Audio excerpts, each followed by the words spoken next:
Okay, welcome to... Actually, what episode is it? 24, I think. Episode 24 of something. That sounds about right. If it's wrong, what the fuck do I care? Someone can just get it wrong. So, speaking of getting things wrong, the premise of this episode will be very interesting. But, whoa, I'll back up a sec. I've got to introduce who's on the show again. Okay? So, starring in Tim Burton's latest movie, from live on set is Monte Cristo, my usual co-host here. How you doing, Monty? I'm great. I have my canopied bed, courtesy of Riot. Okay. And who is our guest this week is what you're asking. No, really, who is it? Who is that guy? So here's how I would introduce him. You know when you're watching China Talk? No, of course you aren't. But imagine that you were. Imagine you were watching China Talk. Imagine anyone cared about China. Okay. So you're watching China Talk, and then you keep hovering between those two grills, right? There's the one who's like really intelligent and like very well spoken, kind of a monotonous voice though, and you're like, oh, that outrages me that she's really, really knowledgeable, but not a showman. And then the other grill, the one who's like really hot with like a tattoo, she's quite articulate, but a bit feisty. And you're like, oh, that outrages me. She's a woman and she says things that I don't agree with. Says my country's bad. You know, when you're like hovering between those two, usually in one of the boxes between them, there's a guy who he isn't outrageous. He just gives his own opinion. Somehow he avoids all these problems. He's actually probably the safest member of China Talk, I think. It's Drexxin. Hello. Hey, man. How do you like that intro? That was good, man. Good job. That was nice for impromptu. Drex's life stuck between two grills. Okay, less so exciting. the part of the reason why I wanted to have Drexxin on is because I wanted the premise of this show to be about who do we think are the best players and who are like the players that we should highlight at the Worlds, okay? Because Worlds starts in like 2 days or something, and so there's a lot of fans rather who won't know specific players on the teams, or they won't. Maybe they'll know the player, but they won't know like, oh, is Clearlove like the star player of EDG? Is he like the worst player? You know, they want to know where in the context it would fit. So this is all prompted by a list that LoveLing did, where they attempted to rank the top 20 players at Worlds. That's a great initiative, actually, a very good idea, especially if you're like a main coverage site like this. People want to know who are the players to watch out for. The problems arose where they sort of slipped in their description something about like, we're also going to take into account like whether they shot call in the team or how important they are to the team or what their strength is at their position relative to the team, as well as individual skills. So even though the list said top 20, it's not top 20 as in these are the 20 most skilled players. So that's where I think a lot of what the discussion in this show will come from, is that some of the people where they are was a bit wacky and people wondered what was the reasoning as to why this guy was above that guy. So I did my own list, which we might reference as well here because mine's already on paper, my 20. And the idea is we'll go through some of these names, see what discussion points it brings up, but we're not necessarily doing this to bash the list, okay? The list is a very good idea, and there's no way everyone's going to agree on who 20 best players are. So I think it's a good position to go from. You have something to say, Monty? Yeah, and not only, like, if they had just retitled the list, the 20 players to watch out for, so that you had, you know, if we had all these players from different teams that may not be as good, but are kind of the star player of their team, and here's the reason why, it wouldn't have been an issue. The issue is that, and of course, like you're saying, not everybody is ever going to agree on a top 20 list. I mean, when I look at yours, Duncan, like I don't necessarily agree on everything as well. But I feel like I feel like I can argue with your list though, and I can understand the logic behind your list. When I look at the LoL esports list, there is no universe where you put Rekkles above Deft and Imp. Like that's the problem. Is like Rekkles is a very good player. Rekkles deserves to be on the top 20 of that list, but we're talking about a different level of play at that point. And so this is the sort of thing we'll get into, Monty, these specific cases, because the idea is we're going to take apart what the reasoning is or what our reasoning is to where the person would be. So that's actually the point, okay? The reason I did my list, and I even titled it Thorin's list, is because the idea is if you disagree with why I have someone ranked 10, well, first of all, you can ask me on the show because I'm on the show. And I can tell you my reasoning, and then you can say, oh, I don't agree with that. I think it's actually, to me, it's like no one is right on these lists anyway. Although obviously there's a realm of reality that we can all consensus exist in, like you were describing there. But anyway, the whole point is, to me, it's more interesting to know why someone had the reason than what the, like if someone just tells me, like I said Mata could be number one. If just someone just says Mata is number one, and I say, yeah, I agree. But that's like a pretty shit discussion show right there. I'd rather he say he was Mata number 3 and then he had some interesting reason I haven't thought of or criteria I don't go with. So do we have anything more to say on this topic before we get into some actual names? I mean, yeah. I think the other thing is like you bring up the point that they can argue with you, but we actually don't know who decided what this list was. And it's also very unclear some of the criteria behind the Riot list, because it seems as though they're very heavily emphasizing shot calling to a certain degree, hence like Bjergsen's relatively high placement. But if you're going to emphasize shot calling that heavily, in my mind, there isn't another choice for number one besides Mata, because he is pretty much, among analysts, consensus, the best player in the world at his position.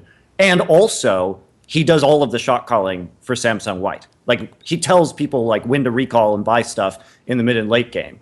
And so if he's both the best at his position and one of the best shot callers in the world, there's no, like, if you're weighting it like that, you can't not have him at number one.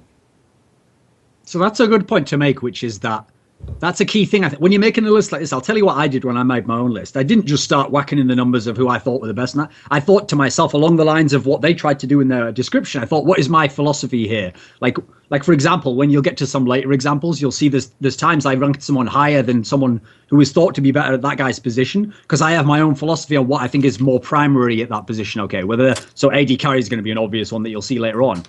So the idea here is, when we discuss these players, I want us to be consistent in our philosophies here. That's what we're going to disagree on, essentially. I think that's where the disagreement will come from, or the discussion, is when we each have a different philosophy on what's more important for that role or within his team, you know. So we'll try and that'll kind of be our approach here. We'll try and keep our own.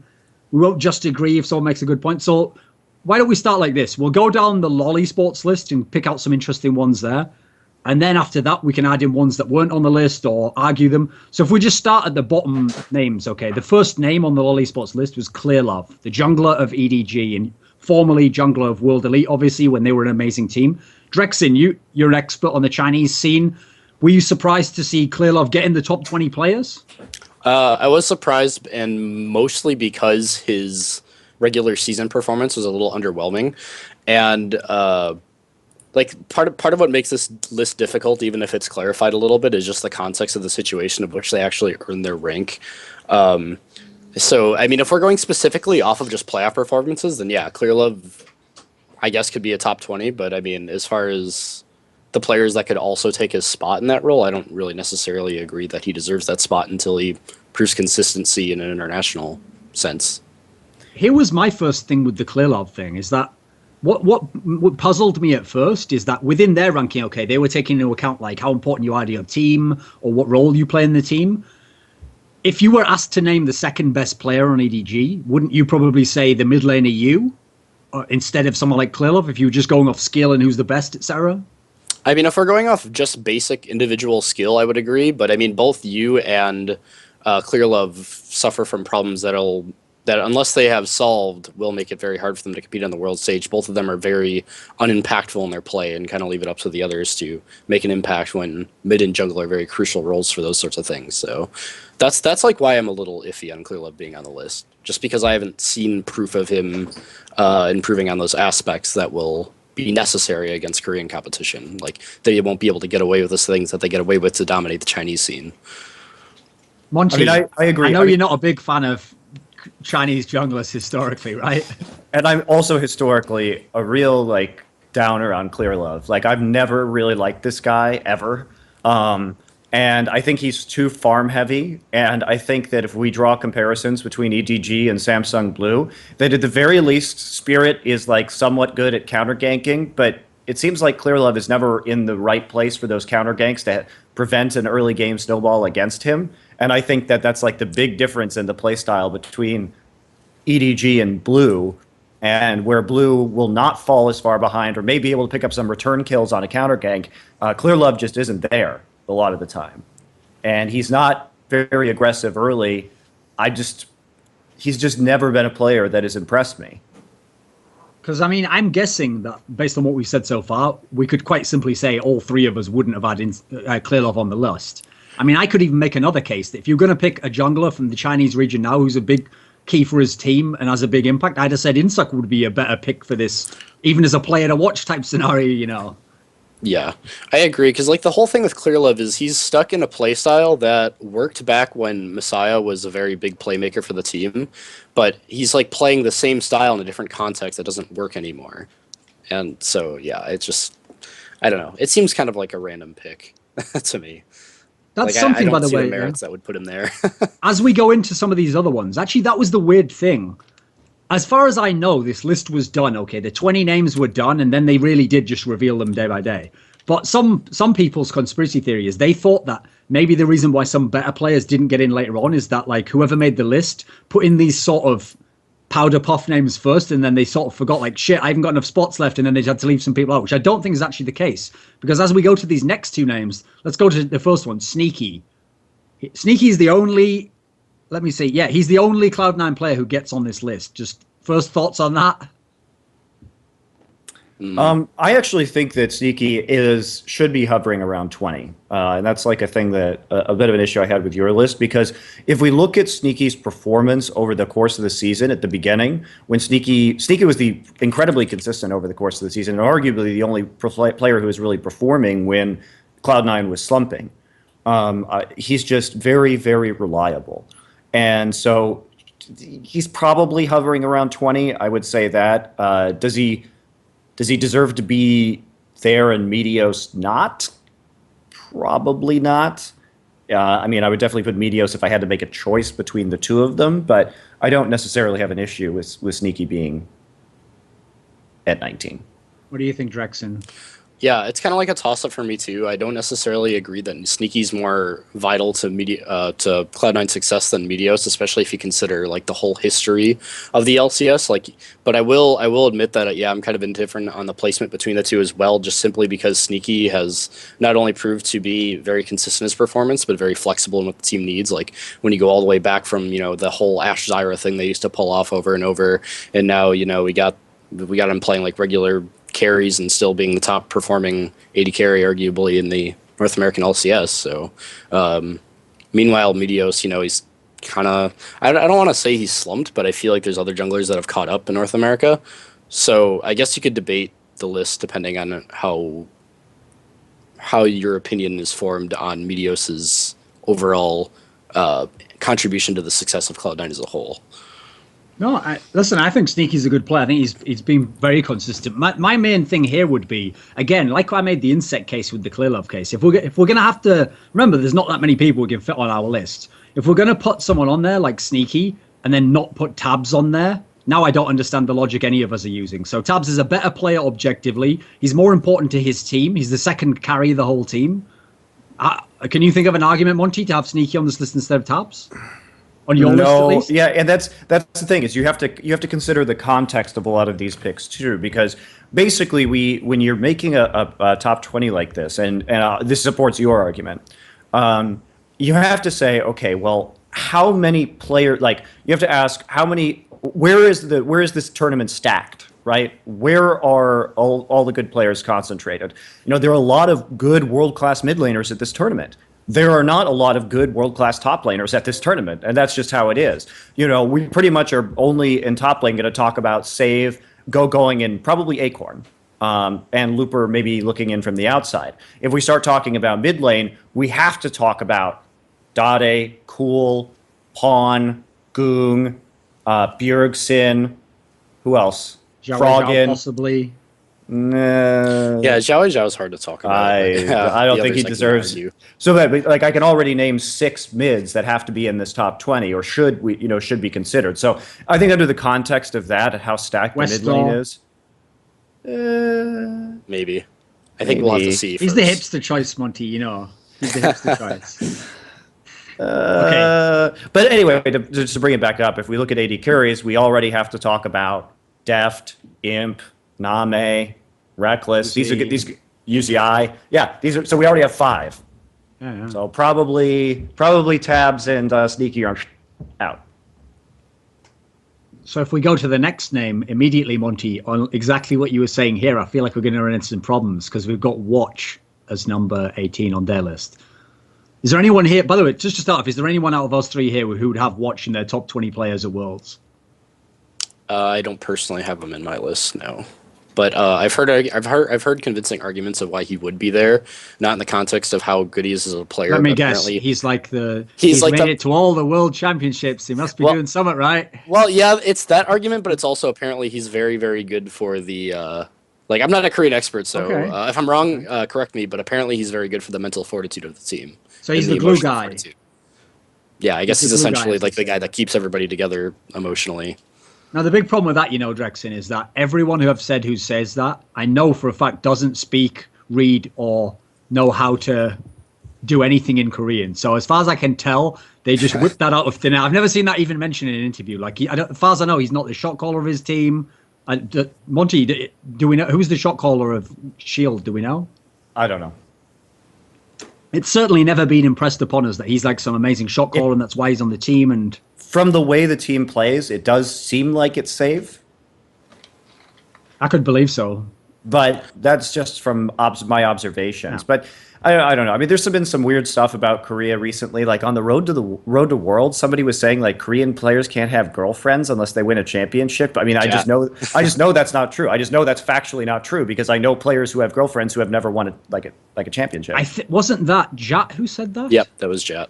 Okay, I don't know where that information came from. Monty, there was two great lines I remember now. You just reminded me. There was the can't have a girlfriend one, which, by the way, that's true to an extent. There were certain teams, I believe it was the CJ teams, used to say once you win a tournament, you can get a girlfriend. They used to have a strict one like that. But it's not all Korean teams. That's team by team. And actually, a good point someone made on China Talk the other week was that an interesting thing Loco Doco had implemented in TSM when he came was that you were only allowed to use social media on the weeks that you won or something like that. So as you can see, this is a coach-specific scenario where people have got their own way they think they come. So it's not a worldwide thing. There was another great one, Monty. I love this one.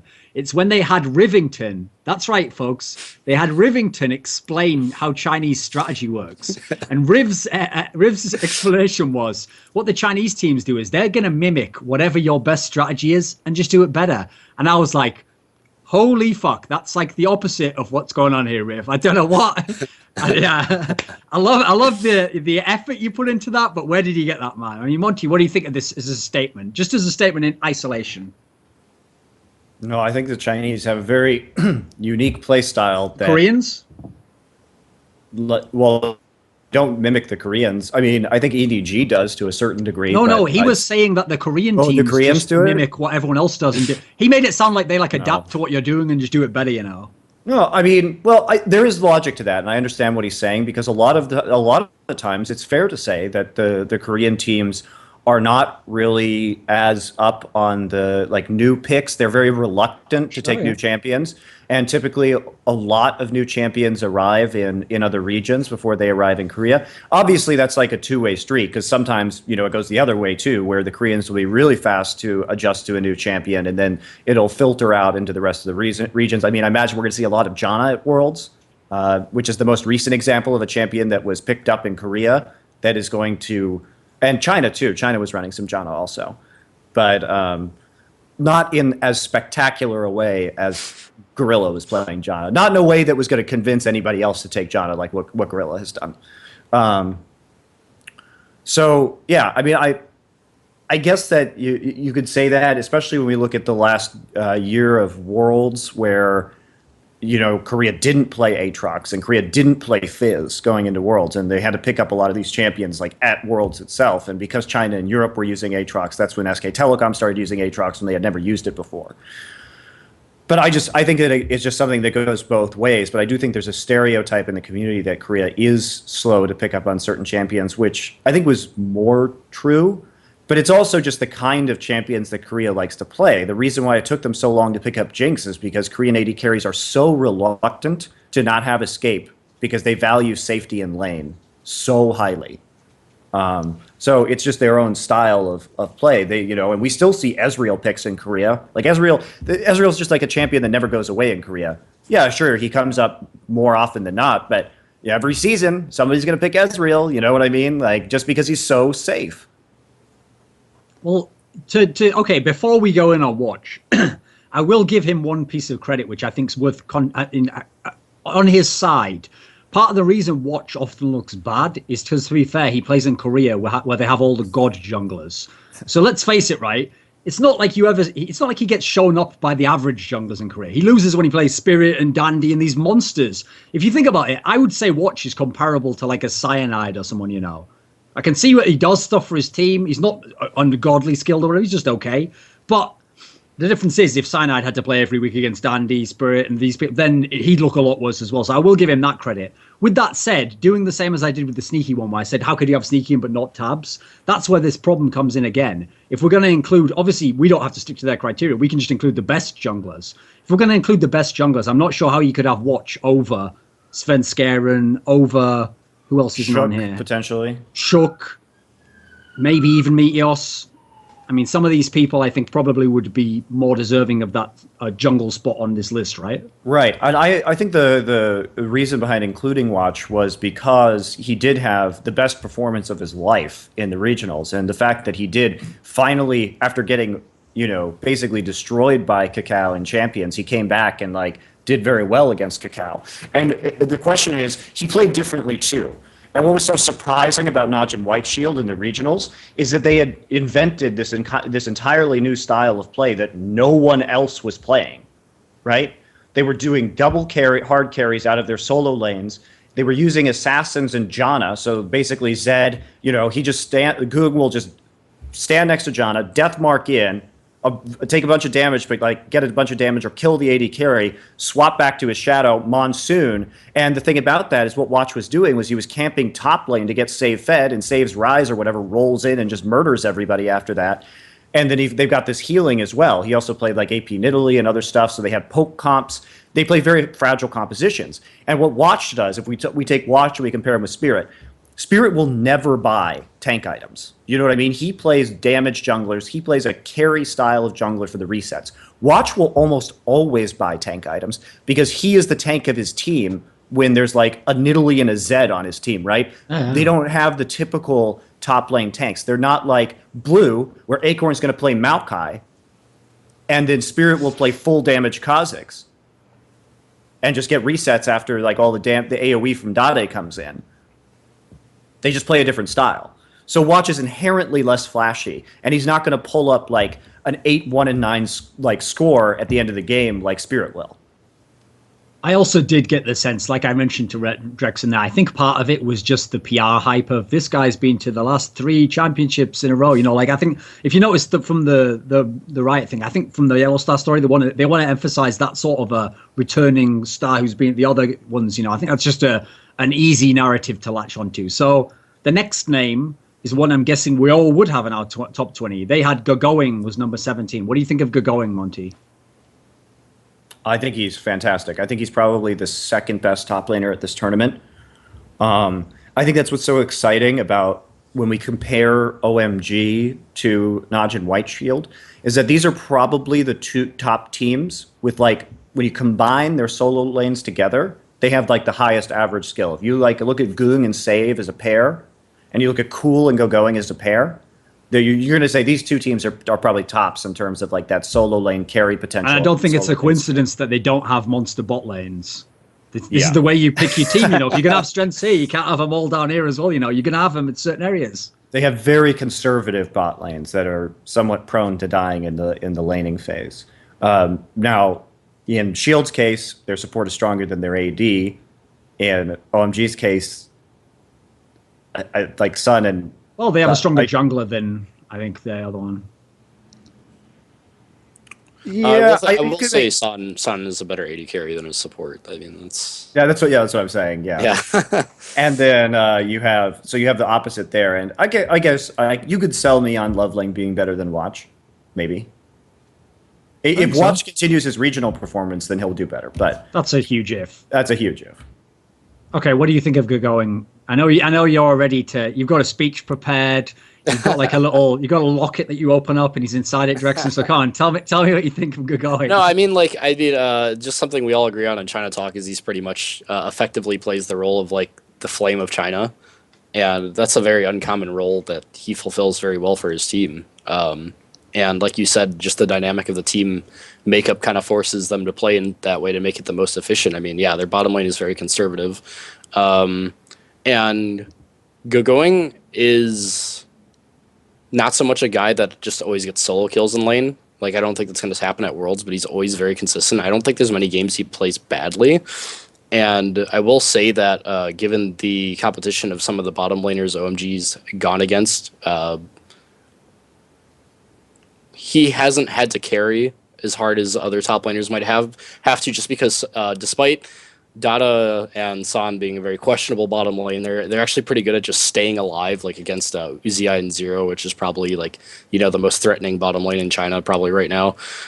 They can at least like stay alive. The one thing that Gogoing needs to work on, which could just be an OMG communication issue, which is very, very common for the team, is his teleport timing is a little off. Like, I think compared to a lot of Korean top laners, certainly like Looper and stuff like that, like, yeah, he has a long way to go in terms of like timing his teleports with the team. But yeah, pretty much OMG works in the sense that if like the top 3 people on the map synergize perfectly, that they're pretty much unstoppable. Now, the communication issues and whatever other internal issues have made them look rather ugly in the most recent weeks, but that's typically been how OMG wins games, through Gogoing and LoveLing synergy, as well as, you know, Cool. Cool getting 20 kills in a game. Cool, who just like if the top 2 don't do too well, then, you know, Cool just wins by himself, so it's fine. That's what I think makes Shield and OMG fun, though. They're not the best teams in their region. It's conclusive that they're not, but they have such a different matchup of where their strength is to nearly all the other teams in the tournament that it'll make it fun. Like, I'd love to see OMG play against Samsung Blue or something. That'd be like an awesome matchup, which we obviously will see.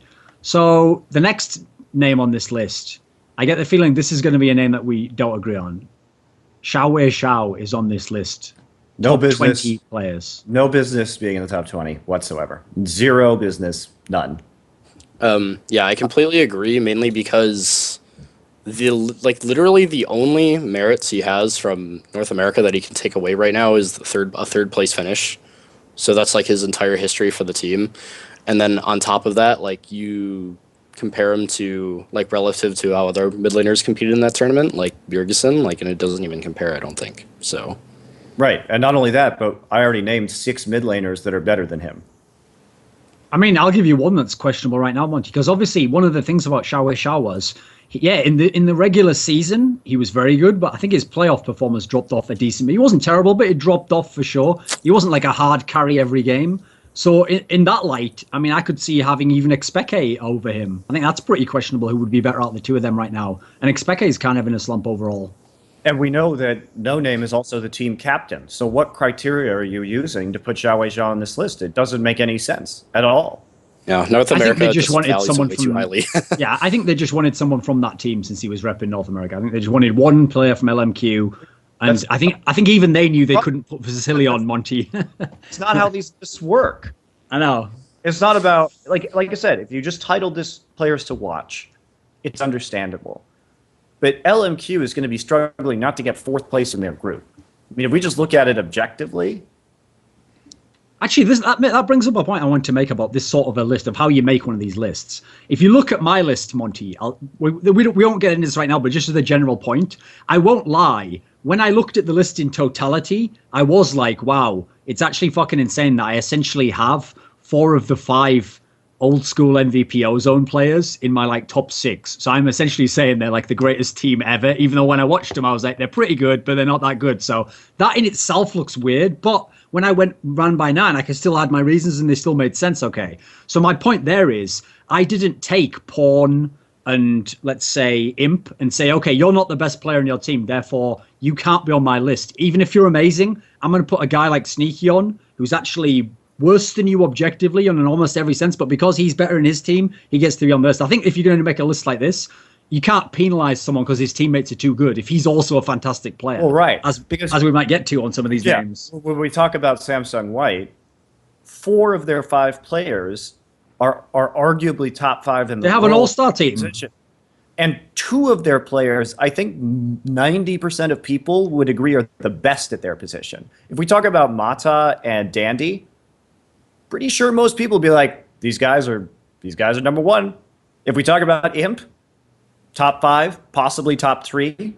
Pawn, probably top 5. Looper, probably top 10. Top 8, maybe. You know what I mean? Like, so if you have that list going for you, then, you know. Because I mean, otherwise, the problem with that sort of a criteria is it skews it too much either way. First of all, you get punished if you have too good a team, and this guy actually gets rewarded if his team's kind of shit and he's just a really good player but not as good. That's like if you super hard carry your team, you should be on this sort of a list. You should be going right to the top because you're the most important by far. So it's not it's not you can't do that. I just don't think it's that good a criteria. I mean, people actually used to do that, believe it or not. This is where I've heard this argument before. It happens in American sports now, which is that in the past, Monty, they used to always give the MVP award just literally to whoever was the best. Whoever was the best right now would always win the MVP. So like Michael Jordan would nearly always win it. Wayne Gretzky would just always win it. Whoever was the best that season won. And then there became this weird media narrative that they started to pick up. It was like towards the late 90s into the 2000s where they started getting like voter fatigue, where they didn't want to give it to one guy who was the best like for 5 years in a row. So they wanted to figure out a reason why we can give it to like someone else. And one of the criteria was like this they came up with. They said, right, this guy, his team would be way worse if he wasn't on it, whereas this other really good player, his team would still be quite good. That's actually, I think, almost the test case of credulity for the worst possible reason to give someone an MVP award, that his team would be way worse.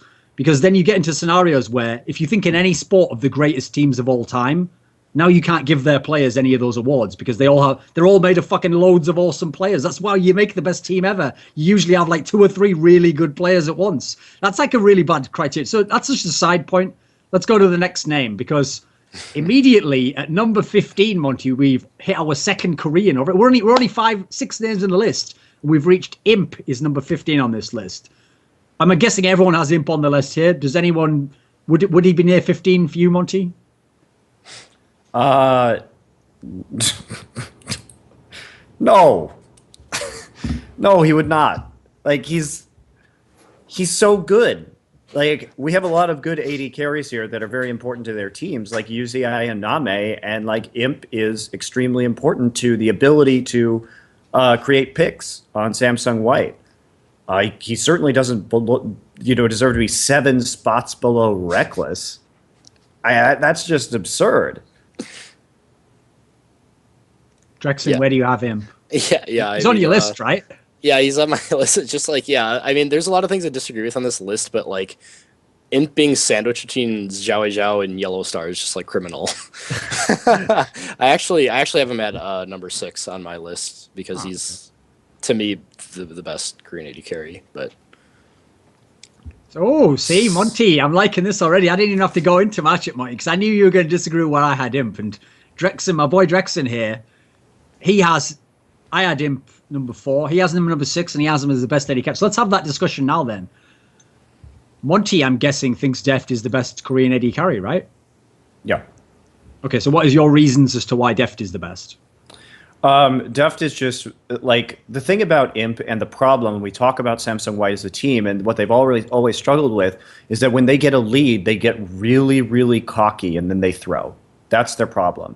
And Deft is a player who, when we look at the semifinals, because we've been fortunate enough to see 2 best of 5s in the last 2 seasons between White and Blue, so we can see and point to games where, like for example, there was a game where they killed Dandy and Imp and Mata killed Deft 4 or 5 times in lane, and he starts this game like 0-5-2 on Twitch. He's playing Twitch. And he somehow gets back into this game, and Samsung Blue claws their way back from like a 7,000 or 8,000 gold deficit, and he just doesn't die anymore, really. He just continues, and by the end of the game, he's got a very respectable scoreline, but he can maximize damage with his positioning in team fights in a way that is really only matched by NaMei. And so he will overextend, he will just not make the smartest plays. Certainly a much more flashy player in the laning phase, much more likely to get solo kills on certain like pick 80 carries. He's the guy who's going to play Vayne, if anybody is, from the Korean scene. But yeah, just not. Samsung White's arrogance is often their downfall in some of these games, and Deft just bounces back really nicely in a way that I've never seen Imp do, really. So Drexxin, why did you have Imp over Deft? What was your reasoning? It's actually interesting because I feel like Deft is most like NaMei, and NaMei is my favorite AD carry from China. But I think the thing with Imp for me is, well, yeah, maybe he's not as safe and calculated as Deft. The thing I like with Imp is I feel like he is willing to take more risks for the team, like within the laning phase. Like, and yeah, it doesn't always work out. But I mean, the team's doing a well enough job that I feel like more often than not, he comes out ahead at times where maybe with Deft he would prefer to play more conservative and not take that lead. And I think that actually helps push his team to more wins in more advantageous situations than it detriments them. So I kind of appreciate the balls that Imp has, to be honest. And like Deft's playstyle works for his team just because Samsung Blue as a whole is just insanely good at late game team fights. Whereas I just feel like just the way that White plays collectively, it makes more sense for him to play the way he does. And I think even if sometimes it backfires, I think more often than not, it's beneficial to his team to play that way. Yeah, I mean, I agree. I think that Imp's laning phase is amazing. And if we look at very overall on the whole of the Korean scene, the bot lanes are pretty passive. But Samsung White is an all-in bottom lane. Like Mata and Imp are so confident in their ability to win these skirmishes that they'll just randomly all-in you all day.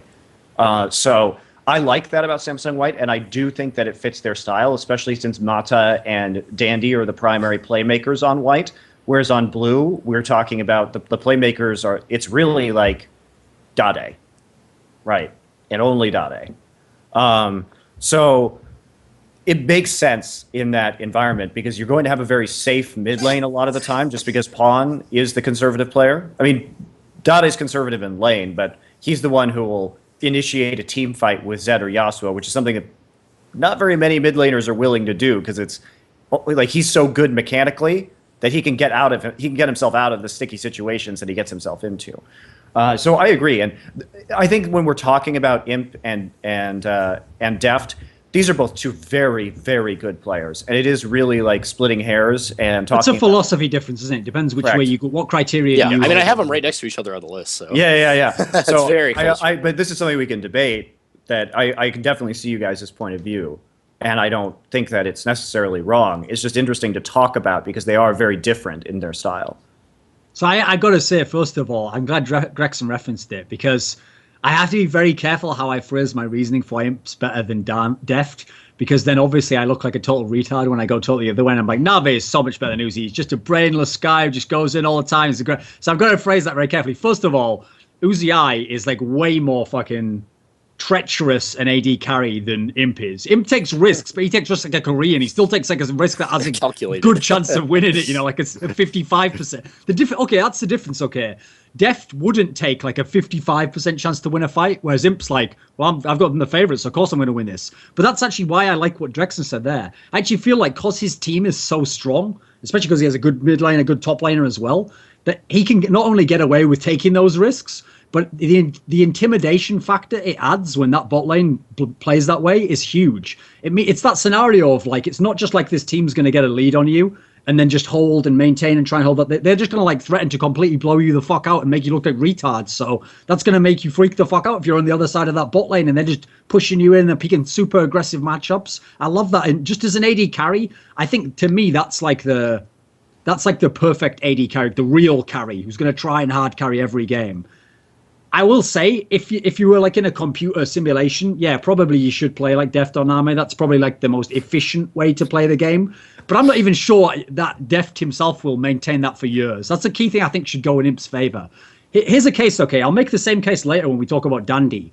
I think one of the biggest factors that goes in Imp and Dandy's favor is that even if at different points in time someone will say to me, oh, I think Piglet's the best in the winter of 2013, I'll say okay, and they say I think Bengi's the best then, and you know what, I think Spirit's the best now. Even if they say that and they have their own case, always Dandy and Imp are number two.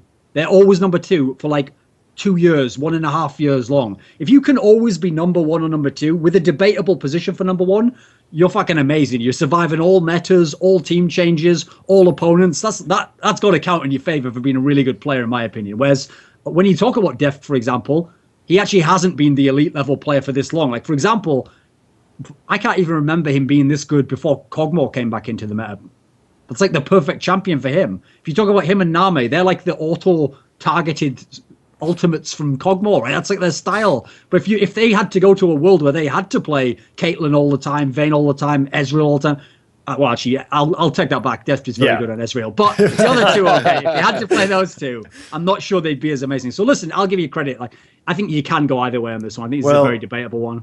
Deft also makes champions like Varus work, and like he'll play them in important games because he is very comfortable. He's got some Genji in him. I know what you mean. You know, I love that one. You love a man with a little Genji in him. Yeah. I think that. So he has some kind of pocket picks that work well with the team fighting compositions and the siege compositions that Samsung Blue likes to run. That said, we always know that Imp's Vayne is a massive danger, and that works well with the pick compositions that White likes to run. So very different styles of teams, though, right? Well, I've got something else to throw in for you as well. An obvious way to disparage Imp a little bit, and it has merit to it, is to say, well, he lanes with Mata. He plays with, like, by far the best support. But I've got a way that's a bit unfair, okay? I agree with that. He's got the best fucking support. But are we all going to pretend? I think people are downplaying Dade's role in fucking Samsung Blue. Like, you're saying that he's the only playmaker there. It's great to be an AD carry, Monty. A guy who likes to play safe and hit long-range skill shots. If your main mid laner likes to go fucking ham into the center of the fight, draw all attention to him while you're picking people off not getting hit. That's basically what EDG does, but without someone as good as Dade, you know. NaMei's just chilling out here, killing everyone while you're focusing you. Like, that's the way you want it if you're an AD carry. He's living the dream right now. Not to mention that the role of the supports, when you have a playmaking support like Mata, he's much more likely to be in the middle of a team fight himself and not peeling for you, whereas Hart is pretty much always just standing in the back line peeling for Deft. Like, he gets a lot more help in terms of being able to have his positioning because Dade is so good, like you're saying, that he just goes in and he absorbs so much pressure in a team fight. And then the remaining pressure is just nullified by Hart's NaMei sitting in the back. Whereas, like, Mata is the guy who's, like, walking up to you on Thresh and, like, hooking the shit out of you, you know? Yeah, that's actually what I really like about Imp too. Is just because, like, you know, they don't need like a protect the double lift kind of comp. It's like they just throw a shitload of threats at you, and then like they just, you know, then he just kind of gets free reign that way. And I think that's a lot more of an attractive play style than. I mean, that's just being partial to that team specifically, but really, you like China and you're partial to pick compositions. Shocking. I know, right? That's also why I think you have to be careful. Like, I like categorizing players, but you shouldn't go too quick to say that, like, no one should say that Imp is exactly like XiaoWeiXiao and exactly like Doublelift, because the difference is they do need the team built around them. They want to be the hyper carry. They want to carry the game. He does sort of, but he does it like on the side of what they're doing normally. That's why it can be like a bonus when it works. You know, if Imp doesn't get going, you don't just lose the game automatically if you're Samsung White. Whereas if you're Royal Club and Uzi gets his head smashed in, that's the end of the fucking game. Like, try again next time. Yeah, exactly. So, okay, let's go to another name then. I mean, it's amazing to me that Imp could even come up this early, but whatever. So the next name they had was YellOwStaR. Now, again, immediately you have to put him in that watch category. He's a player who's made it to all the worlds, and that's the reason why you'd want the narrative to be on there. Would you have had YellOwStaR on your list, Monty?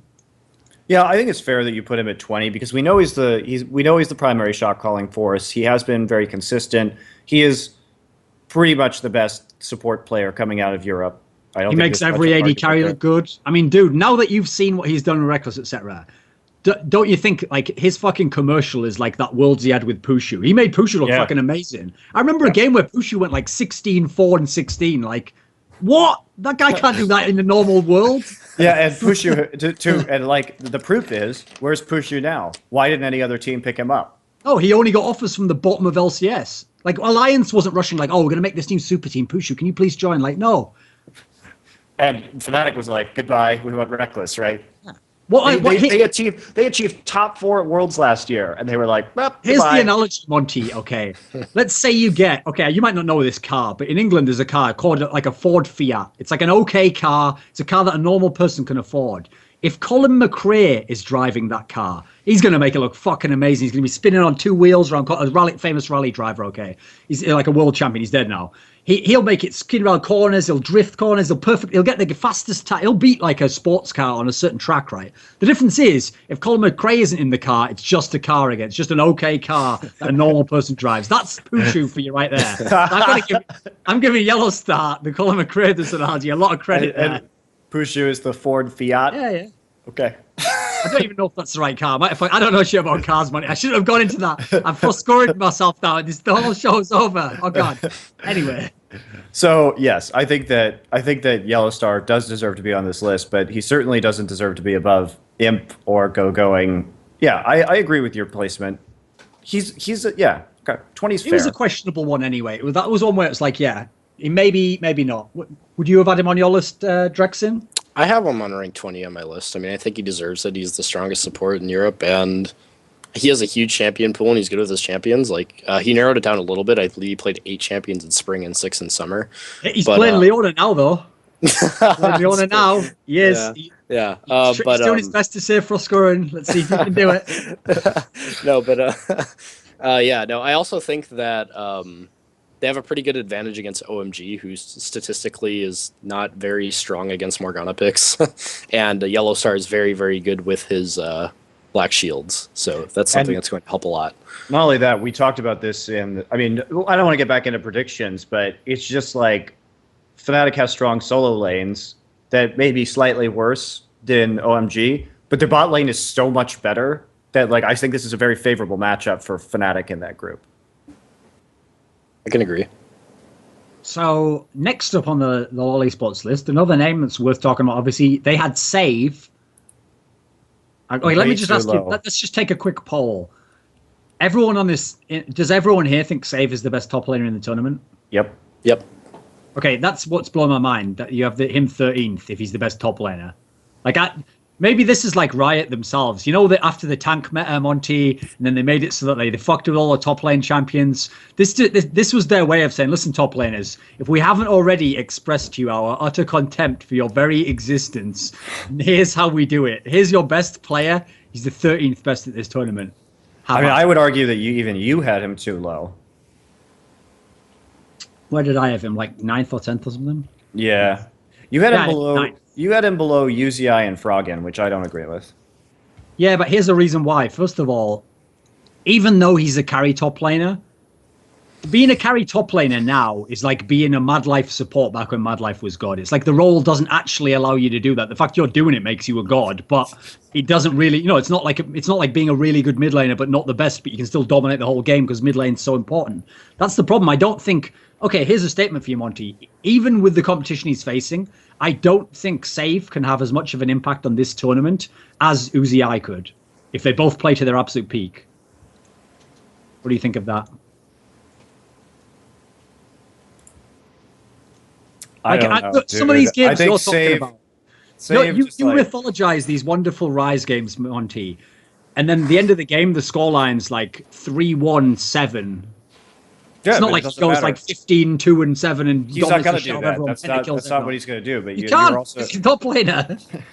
You're also underestimating his ability to win the crucial team fight that happens later, and the fact that he does get rolling. And it's deceptive in the top lane because top lane is such a snowbally matchup that like one kill in the top lane against the other top laner is much more impactful than in any other position, right?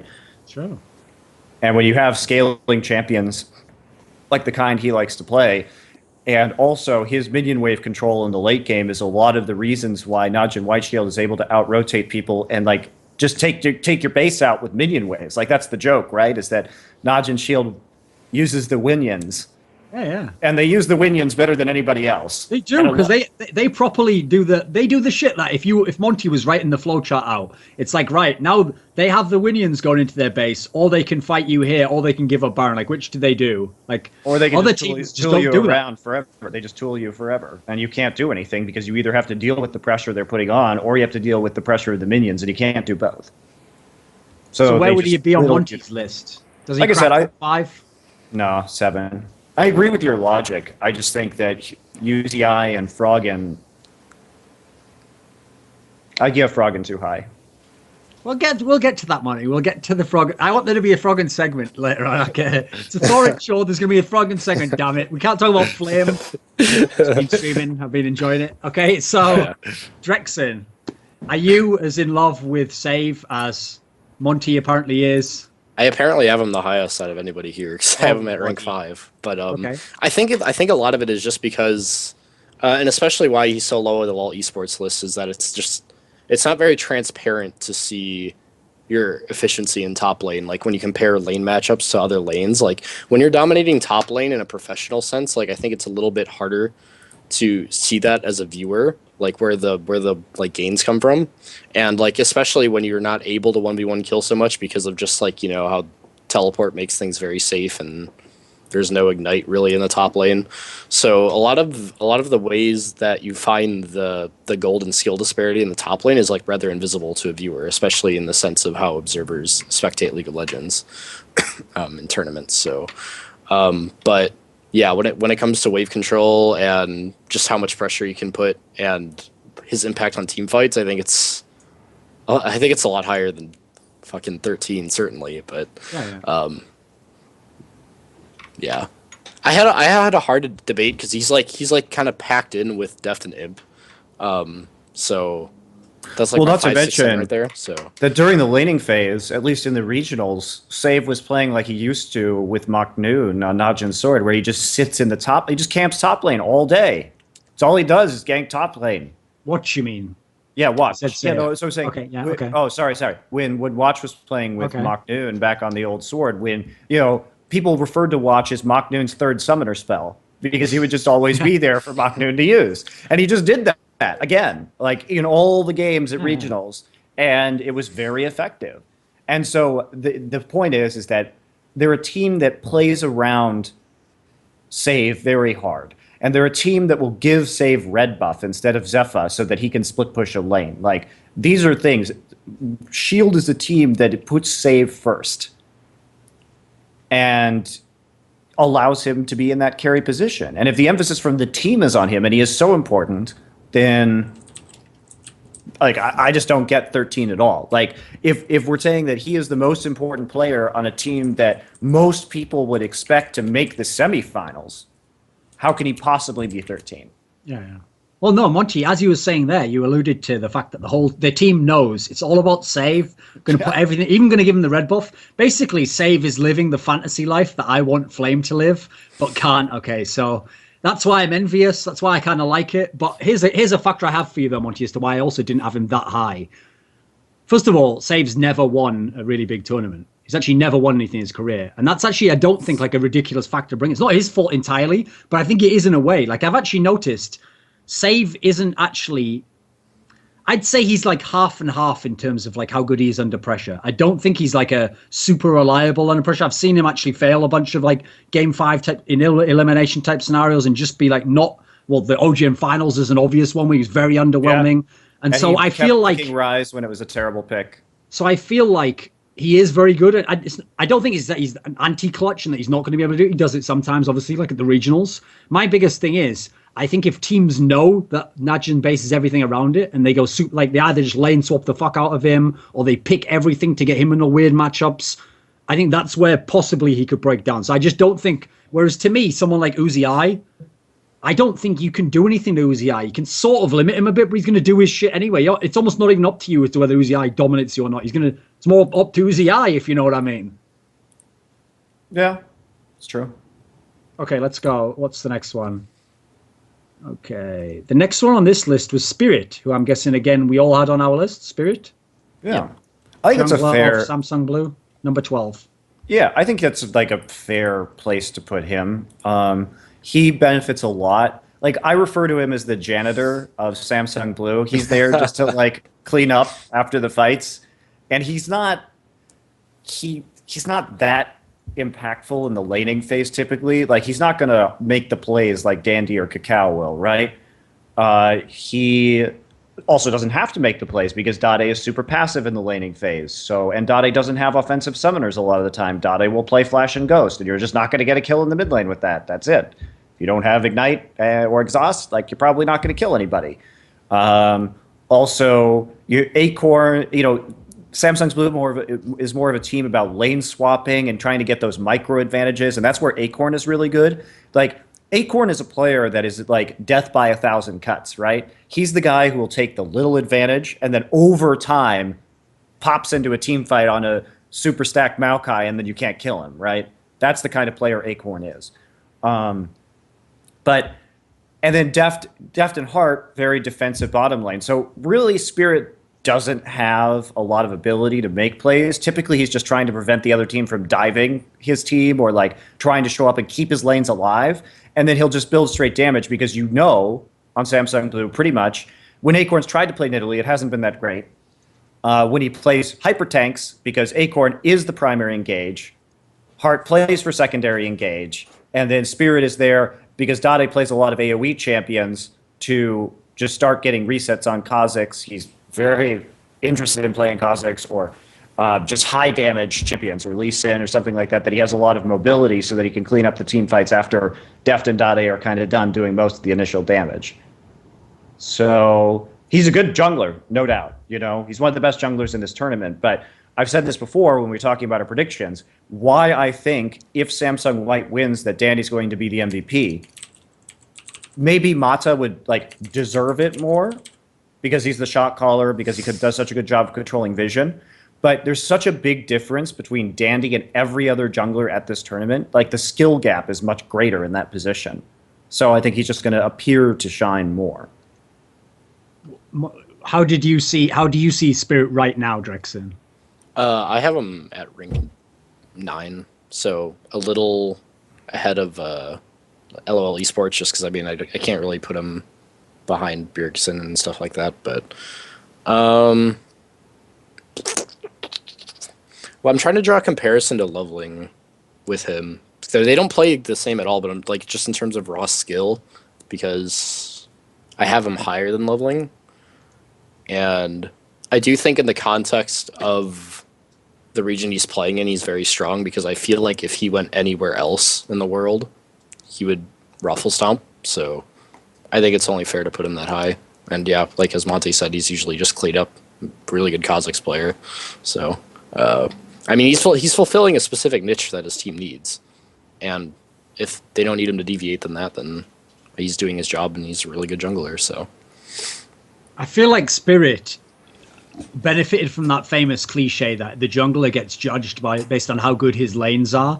Well, if you think about it, that's like what I made the case about the Dandy situation before. The reason why everyone said Bengi was the best is because Faker was in his prime, and Bengi did look like he was always in the right position to do everything, and their team was winning everything. And it was like, how can't you say he's the best? They're the best. Same with Blue now. Blue almost won 2 OGNs in a row. Every lane almost was super solid or doing well.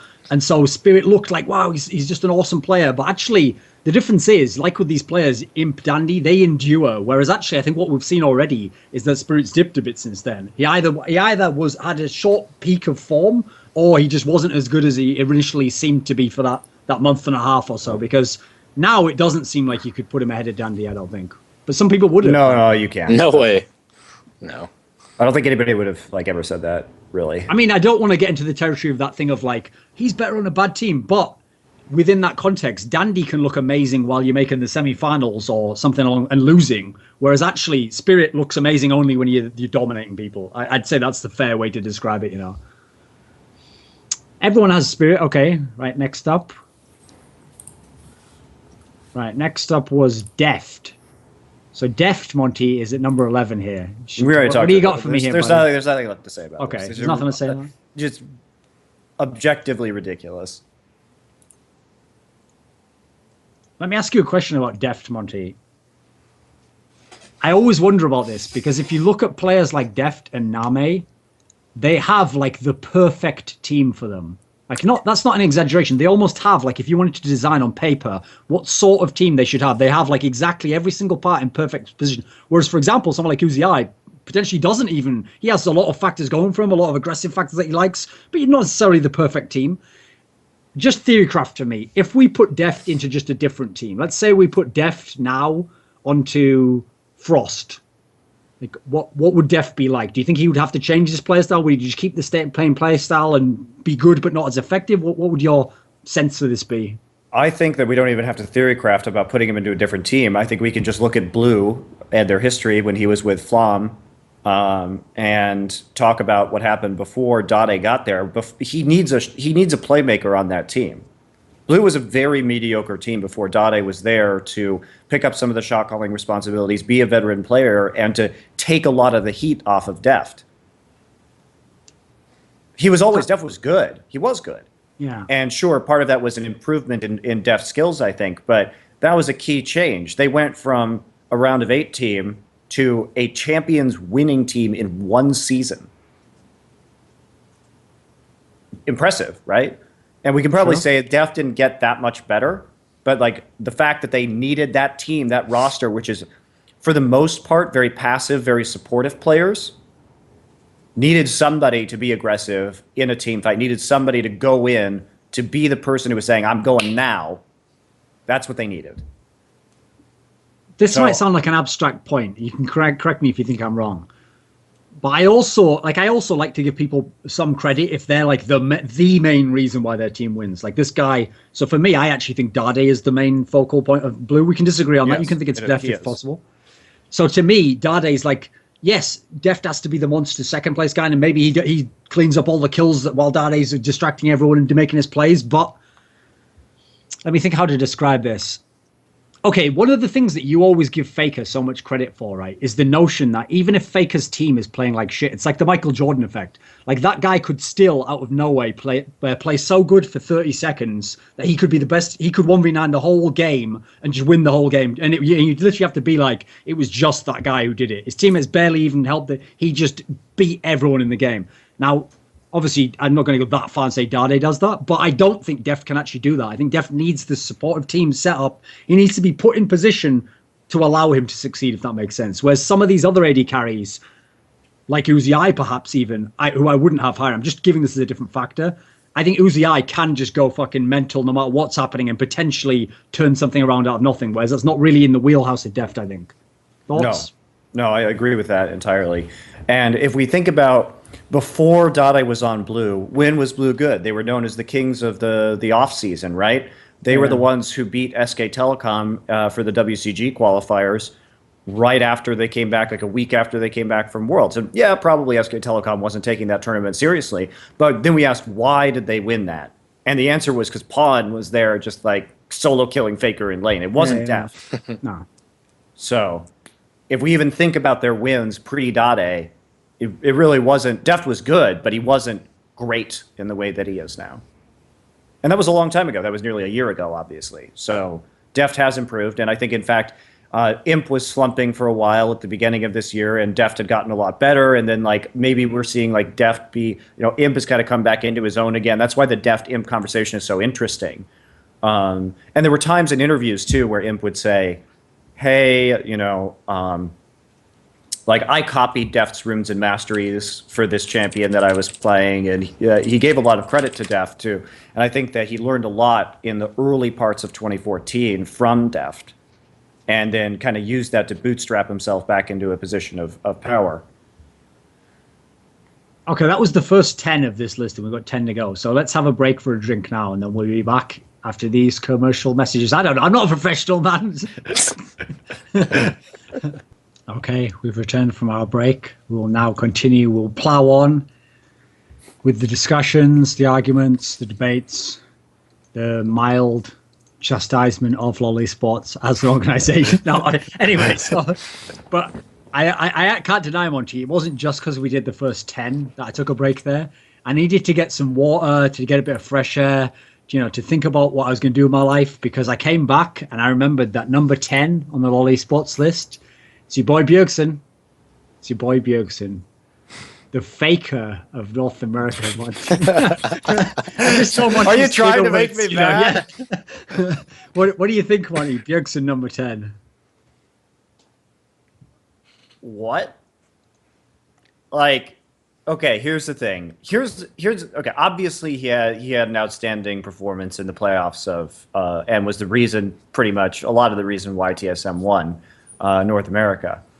But the reasoning behind this, and this is where the entire list kind of falls apart. I can already name like 5, 6 mid laners that are better than him, right? Here, it's so easy. Dade, Pawn, Goong, Cool, Froggen. Okay, I named 5. That was super easy. Just on an individual skill level, right? It's not like Bjergsen has a lot of competition in NA. We're being real. Sure. Europe has a lot more depth. Korea has a lot more depth. China, maybe, but Cool is like really good, in that region. So like maybe I could say, is there a case to be made that like Cool and Bjergsen, like maybe that's pushing it, I think. But the thing about Bjergsen that seems to weight him so highly is he is the shot caller of TSM, right? He's developing into a shot caller. But if we're going to be realistic, TSM shot calling isn't very good. He's not a very good shot caller. Like if we're comparing him to some of the best shot callers, yeah, like is he improving? Yes, but if we're talking about shot calling, like Hai is like 1,000,000 times better than Bjergsen.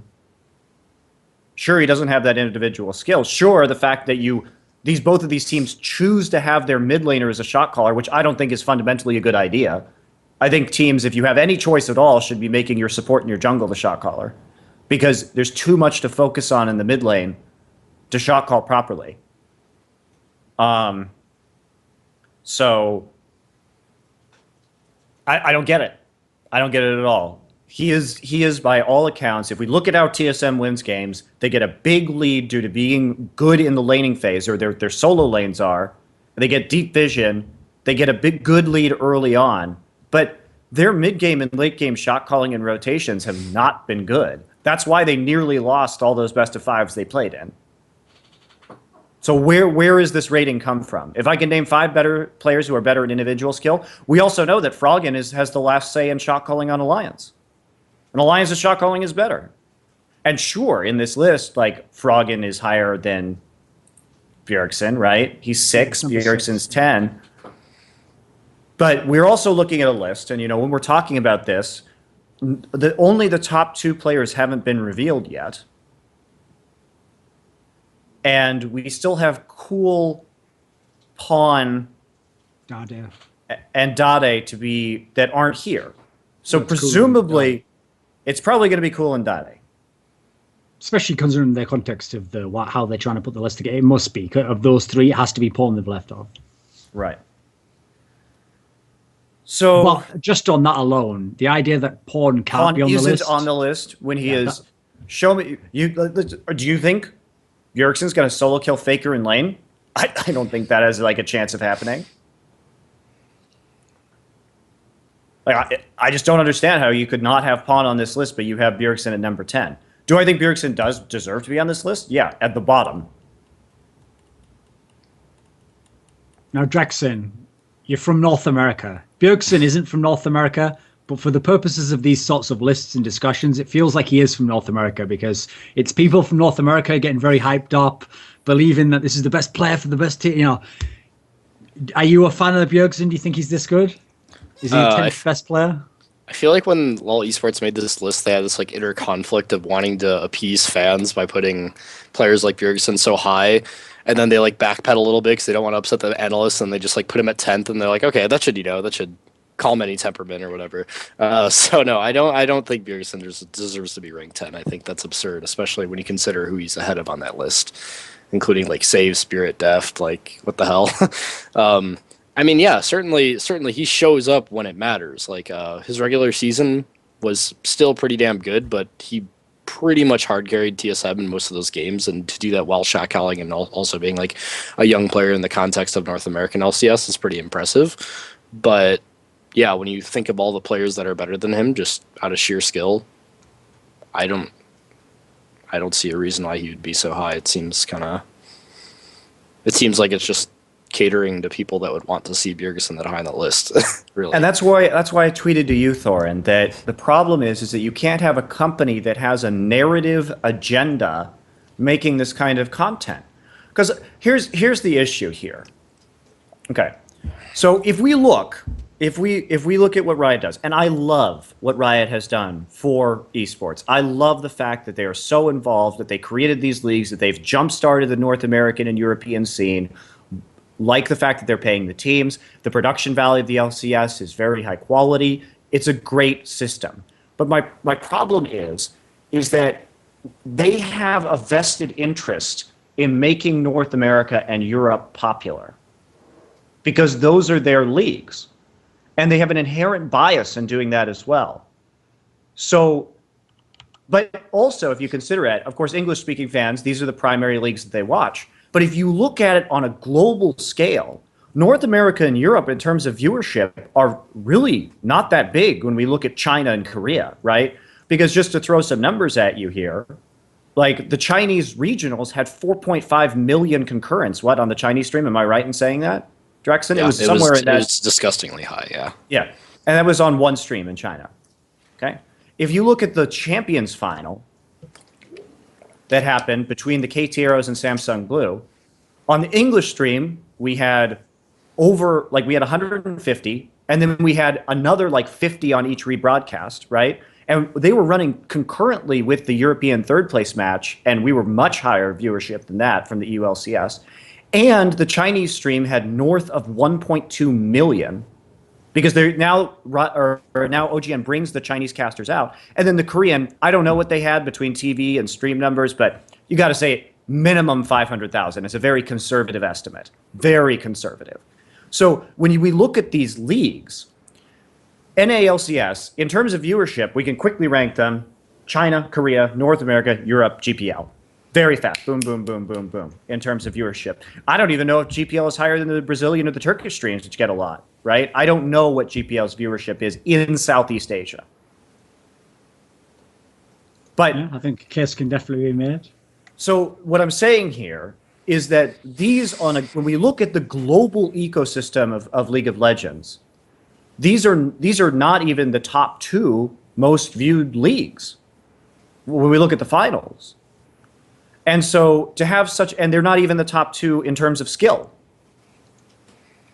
So when we have a company who makes the game, who has a vested interest in preserving the stories of North America and Europe so heavily, and can't detach from that, or feels that they have to, they're catering to the English language fans, which appear more important than they actually are when we consider the scope of League of Legends on a global scale. And when we think about the finals this year, we're still going to see the majority of viewers are going to be Asian. Yeah, I think there's a case to be made. Because the thing about that is as well, it'd be one thing if you were making the case that like you're just not being fair to the Koreans and Chinese people, etc. But in the past, before people knew these numbers, I would have naively thought that most of them people watching were from North America, because that's in esports history, that's the way it tended to be. Okay, so I would have thought cynically, okay, I at least understand what Riot's doing there. You know, they're catering to the main audience. I don't agree with it, but I can get it. But actually, in this case, they're not even catering to the main audience. They're actually catering to their own little private. This is our audience. It's like, and if you are the guy doing the World Championship, you should probably try and be a bit more impartial. I think, you know, just like. You have to be fair to all the leagues in that sense. So it's just not a good state of affairs in general. Anyway, on the Bjergsen topic, because we went off topic there, I will say this as well. I think that, okay, I would describe Bjergsen like this. I've never seen a player in the history of League of Legends be judged solely on his potential, but not ever on what he actually does in the server. Like, if you actually judged Bjergsen just on what he does in the server, you'd come away with a good player, quite a high peak, not consistently really good, just like more like flashes of brilliance, and has games where it's all flowing and he's really good, has games where he can't get it going. You'd have quite a good level for him, okay? But the problem is, it feels like people do that thing where they only judge his uber peak game and then they forget all the other games. Oh, yeah. And they make out like that's what he's doing every game. Yeah, XiaoWeiXiao was a more consistent player over the course of the season. And I mean, lest we forget, there was that game he played Twisted Fate against CLG where, like, he was awful. Awful. Yeah. I think he played it really well in the playoffs. I think he's going to have a good showing at Worlds. I do. But this is not a guy who deserves to be in a top 10 situation amongst his peers, especially in a tournament, again, where the mid lane is so stacked. Like, for me, I've actually made this point before. I can't remember where I made it, but I'll make it again briefly. For me, the thing with Bjergsen is, I agree that the potential is there. I don't usually use the word potential, but I mean, as in when you've seen where he's come from and what he's done and what he's capable of, if he could like fix his mentality and he can fix these shot calling issues, he could be this incredibly dominant, amazing player. But he isn't at the moment. So I use this analogy, Monty. You remember in the first Matrix movie where everyone's telling Neo like you're the one, and then that woman tells him like you're not okay.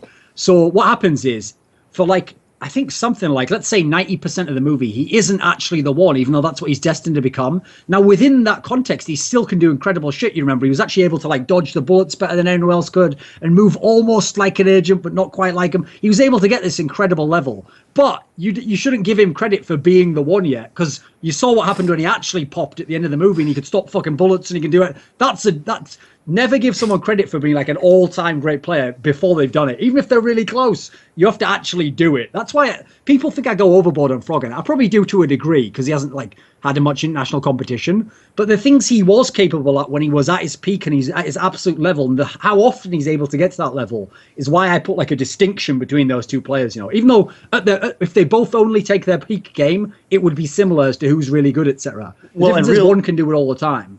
Agreed. And realistically, we have to say, we are just at the beginning of Bjergsen's career. We have no idea. This guy probably has a long future in front of him. He's shown consistent improvement, but the results just aren't there. He won his first season ever, this just a couple weeks ago, and it wasn't really the most convincing playoff run of all time. It doesn't stack up with Cloud9's just like crushing of the playoffs for the last 2 seasons. And sure, that wasn't his fault. He like hard carried TSM through for sure.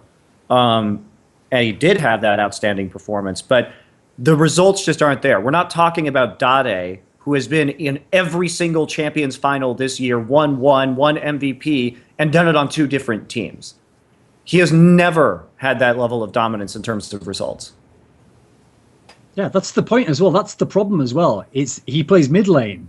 If you play mid lane, that's a whole different ball game. There's some of the best players of all time in League. In fact, I bet you if we made a list now, top 20 players ever in League, it'd be ridiculously skewed towards all these godlike mid laners. We probably have like Faker. 7 or 8. Ridiculous. Yeah. So unfortunately, if you want to be one of the best, you have to be judged against those guys. You can't only be judged against Link now and go, oh, well, Link had a bad, you did way better, so there you go, you're the best. Like, no, you have to judge them against the people at this tournament. Like, here's one of the reasons. We'll get to this guy later. But if people are going to give Bjergsen this credit now, right, for what he did in NA, where he was good, but let's be real, he didn't dominate NA. He was just the best player in NA. He wasn't like head and shoulders above every other player in all of NA. No, he was good, but he was just the best. He wasn't like ridiculously dominant. How can people give him all that credit for what he did in NA and then go, I guess we don't really know how good Cool is. I mean, he only plays against Chinese people. Like, what? He's doing better even against his own region. Like 20 kills on YellOwStaR in a playoff game. Like, please. Yeah, and one of his alleged weak champions before he practiced it for like 2 weeks obsessively. Like, one of my things is whatever you pick as your criteria, pick whatever you want, but you got to be consistent with it. You can't like apply it to this guy and then not to this guy and to whatever whim suits you. That was the problem of the list, right? Like, it seems like sometimes I don't understand. It seems like the goal is always moving on the Riot list because it seems like, well, they value his shot calling ability. They weight it really highly here, and that's what I was saying. If they're weighting shot calling so highly, there is no other choice but Mata as #1. There's not another choice. Because I'd probably have YellOwStaR above Bjergsen just shot calling alone. Yeah, sure. And he's considered the best like support player in his region. But if you have Mata, like I said earlier, if you're going to value shot calling so highly, and he's one of the best shot callers of all time, and he's also the best player in his position, there's not even a chance for anybody else to be #1. So what is the criteria we're using here? Because to me, the criteria seems to be we need an NA player in the top 10. So the next name on this list is one that's going to be close to Drexxin's heart. It's LoveLing. Wait a minute, didn't you mean LoveLing? No, because he uses his name like a Facebook status to let us know what's going on with his life. And now he loves Ling. So shout outs to you, Ling. You've done well there. You've landed a pro gamer. What do you think of LoveLing? Formerly known as Drog, formerly known as Alan, formerly known as LoveLin. I don't know if he had any more names before that. What do you think of him, Drexxin? I think he's a very standout jungler for his region. Like he has an influence that a lot of others can't really comprehend in the region, I'd say. And what's most impressive about that is he's only actually really had 2 splits as a jungler, because for both spring splits he played as a support, and that was when Pomelo was jungling. So in both cases he was the best at his role in the region, which else within his defined role in China. He seems to be the only one that's really how to say. He's the only one that knows like clearly defined what he's supposed to do within the context of his team. Whereas in like, obviously junglers like Clearlove are quite the opposite of that. And I mean he has a big champion pool. His mechanics are solid. He's a smart player. As far as I know, he does some shot calling for the team. So I actually think that this is actually a really good spot for him on the list, to be honest. Like I think this is one of the more accurate ones for him and all esports. I'm guessing Monty's going to be a little bit more skeptical of the young man. What do you think, Monty? I think it's at this point difficult to make a comparison because, like you said, he has strong solo laners. He seems like a lot like Watch to me in that way, where he can rely on his strong solo laners and not be too worried. I also really preferred him as a support player. I think he was a far better support player than he has been a jungler. Not to say that he's bad at either. He's just an outstanding player, like, period. I don't know. I think that somewhere...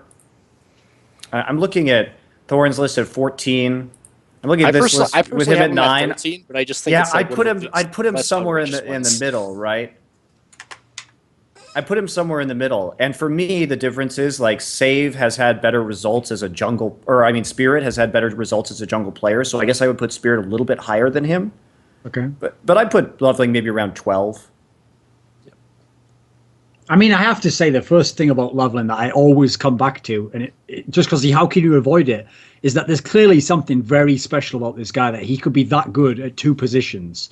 Even if you're qualming over how good he is as a jungler, he's still a pretty good jungler. He's still in a top team, and he's clearly one of the reasons they're very good.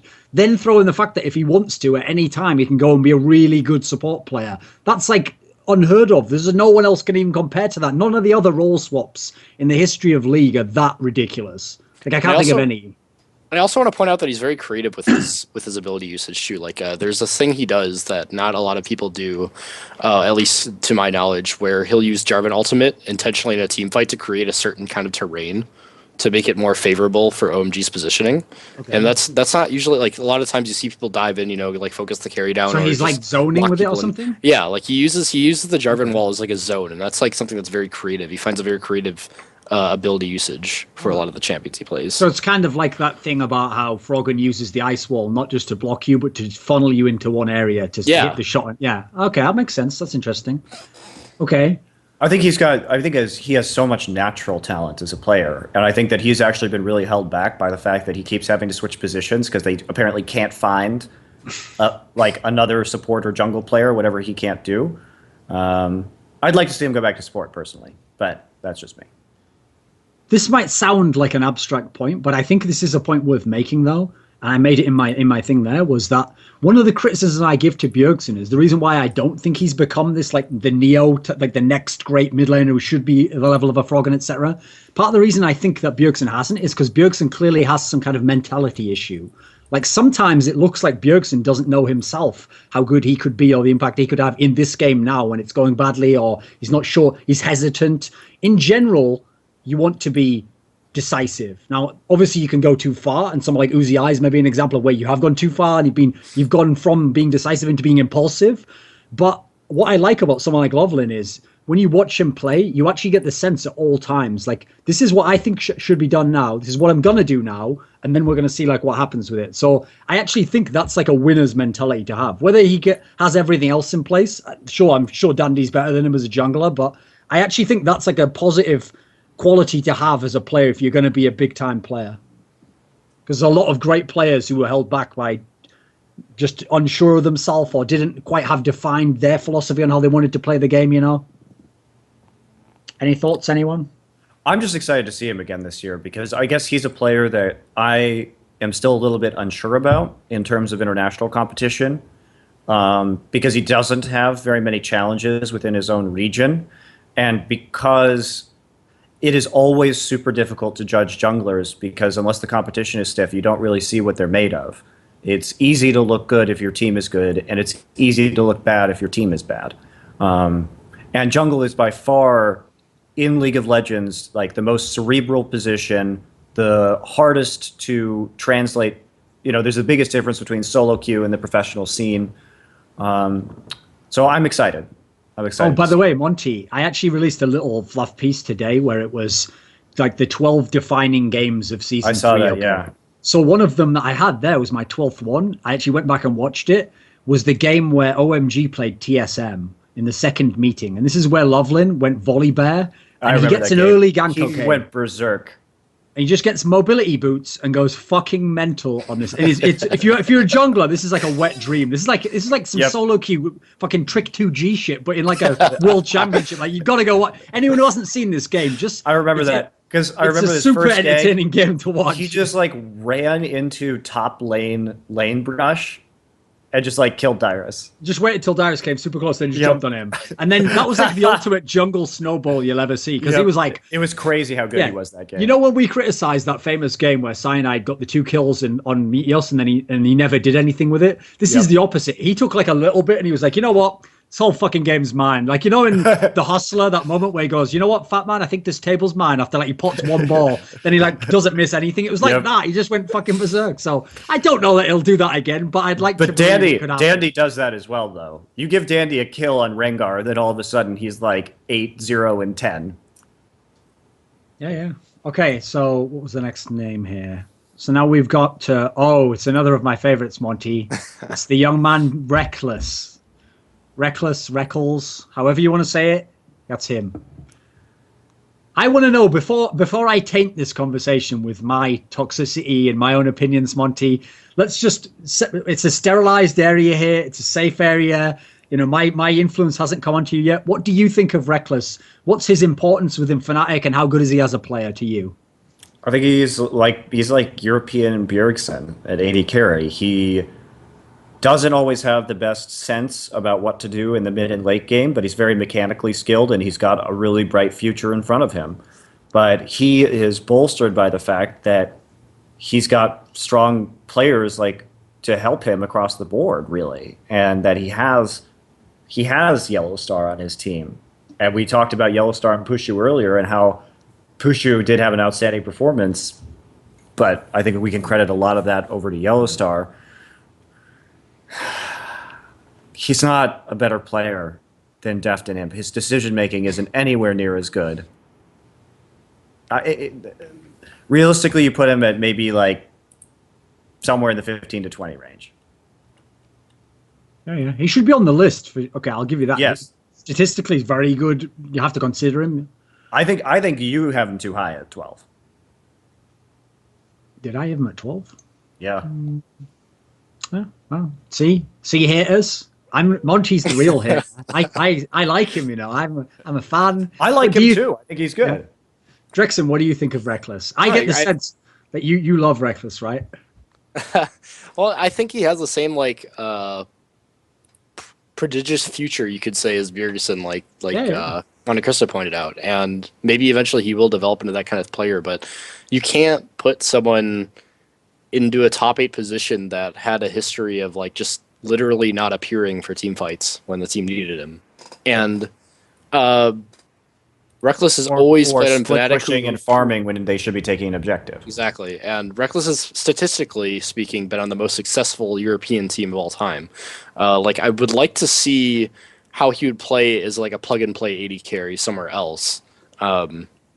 Just because I don't know. I'm not going to deny that he's probably the best AD carry in his region, and I don't think there's too much competition there as far as like who would best him.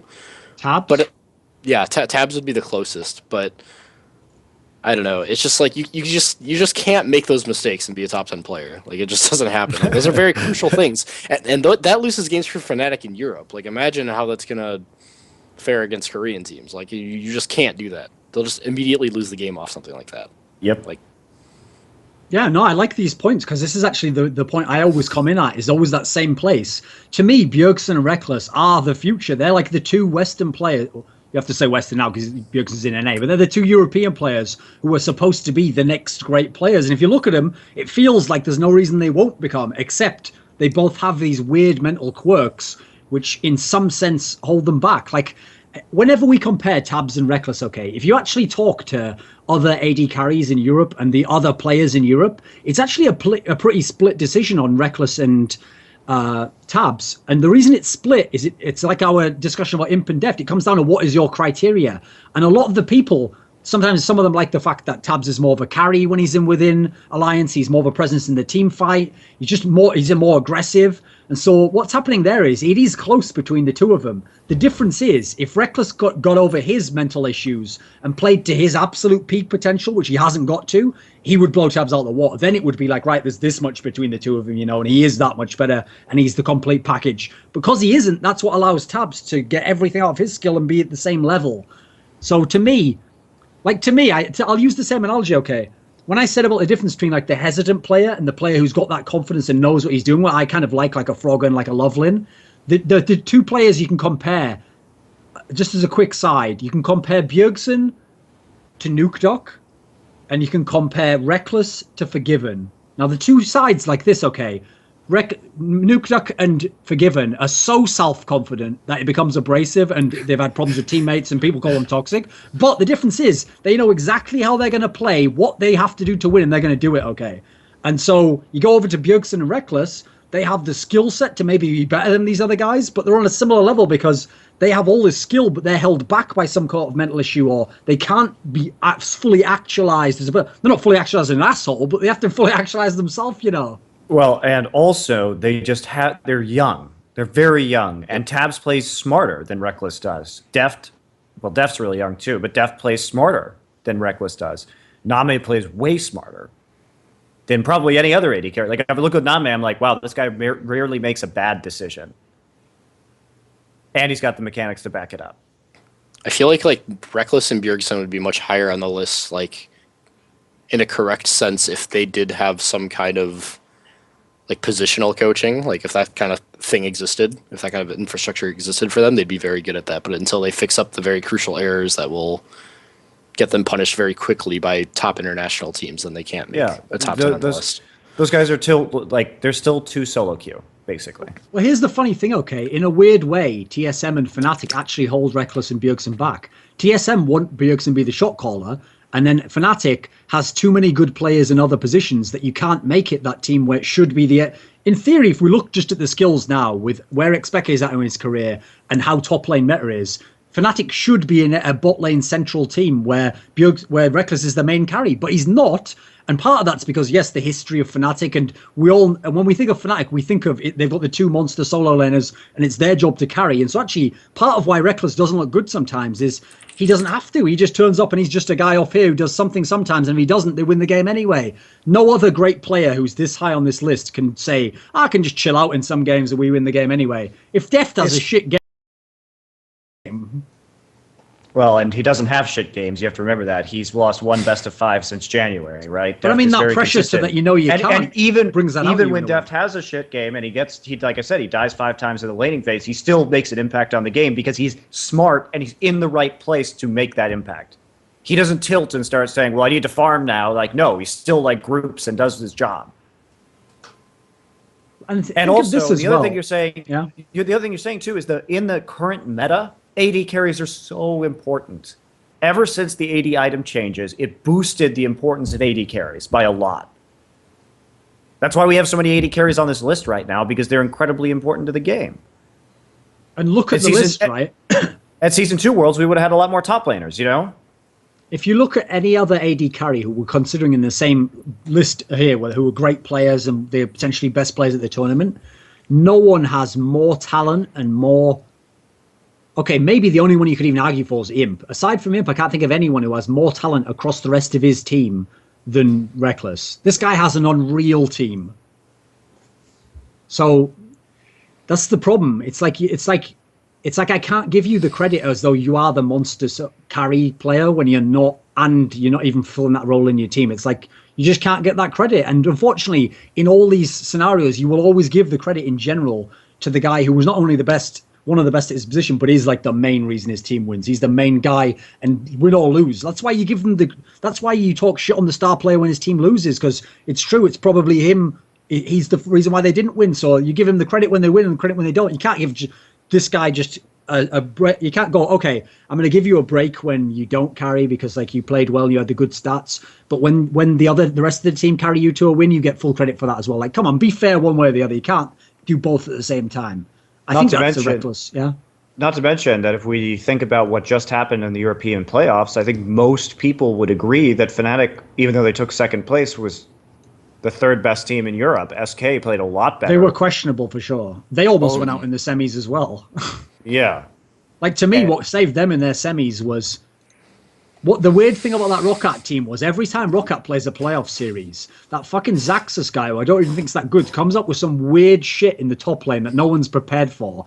And then his problem was he went up against Soaz, and Soaz was like, ha, ha, you fool, that's my shit. He's like, you were merely born. Like, he was like, the darkness is your ally. Like, I've played outside the meta my whole life. When I embraced it, I was blinded. Like, yeah, I can't do the impression, but you see my point there.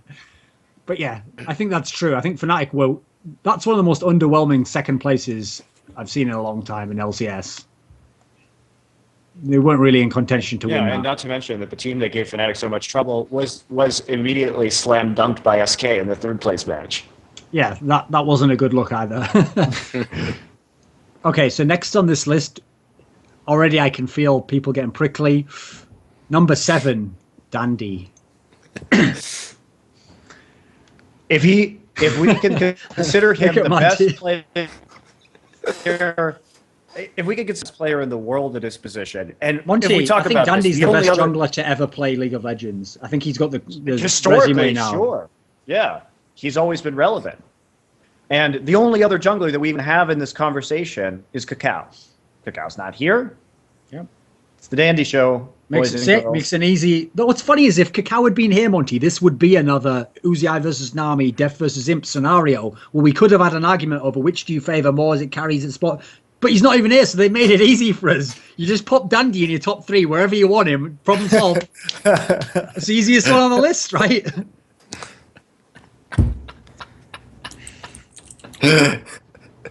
I'm dying, man. Like, I don't even know what to say.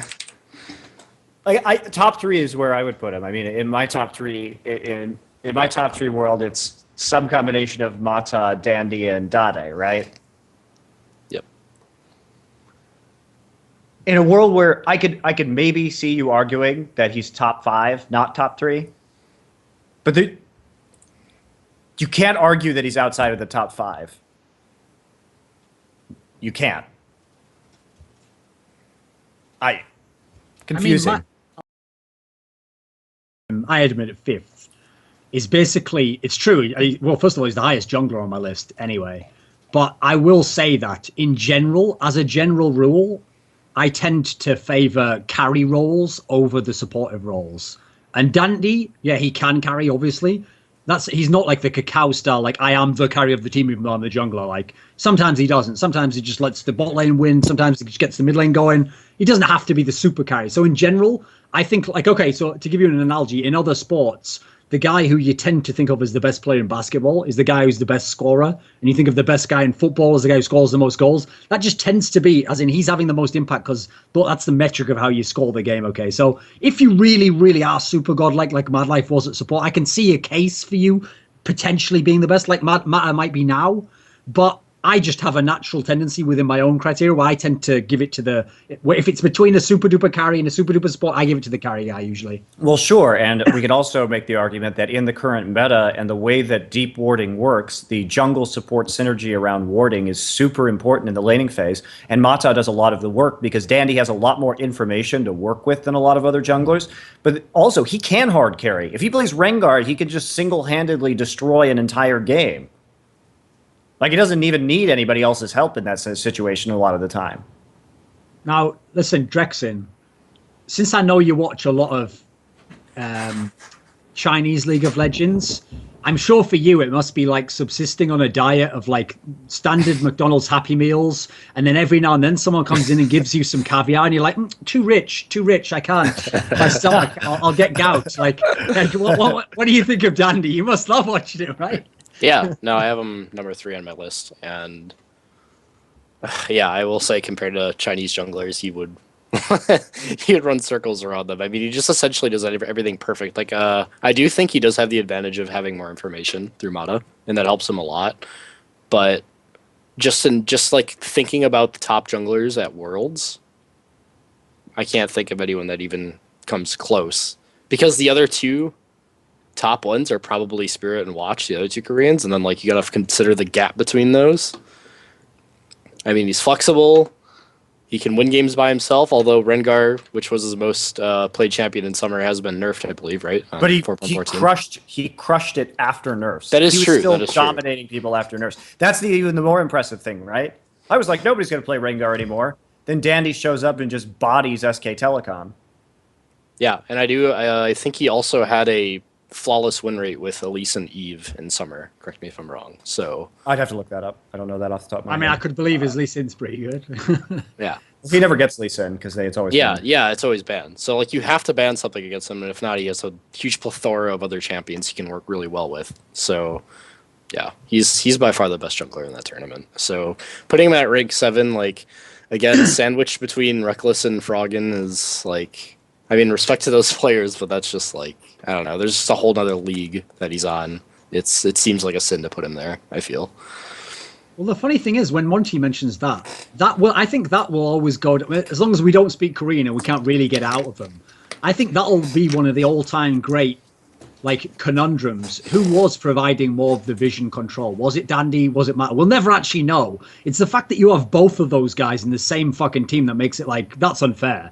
Like, think of some of those games where White, like, wins the game with just vision control after being behind, like, in the mid-game. It's, like, ridiculous. Like, they shouldn't even be allowed to have 2 at the same time. It's like, you should have to have 1 in one team. They should be kept apart, you know. They shouldn't be allowed. It's like, you can't bring the 2 together at once, you know, or the universe will explode. Yeah, it's too good. And, yeah, like, in the early game, I know Mata does most of the late game, if not all. Like, he's like pretty much all the late game shot calling. But Dandy, as a jungler, is going to have some voice in the laning phase regardless. And it's still the decisions that he's making that are helping them out to get these early leads a lot of the time.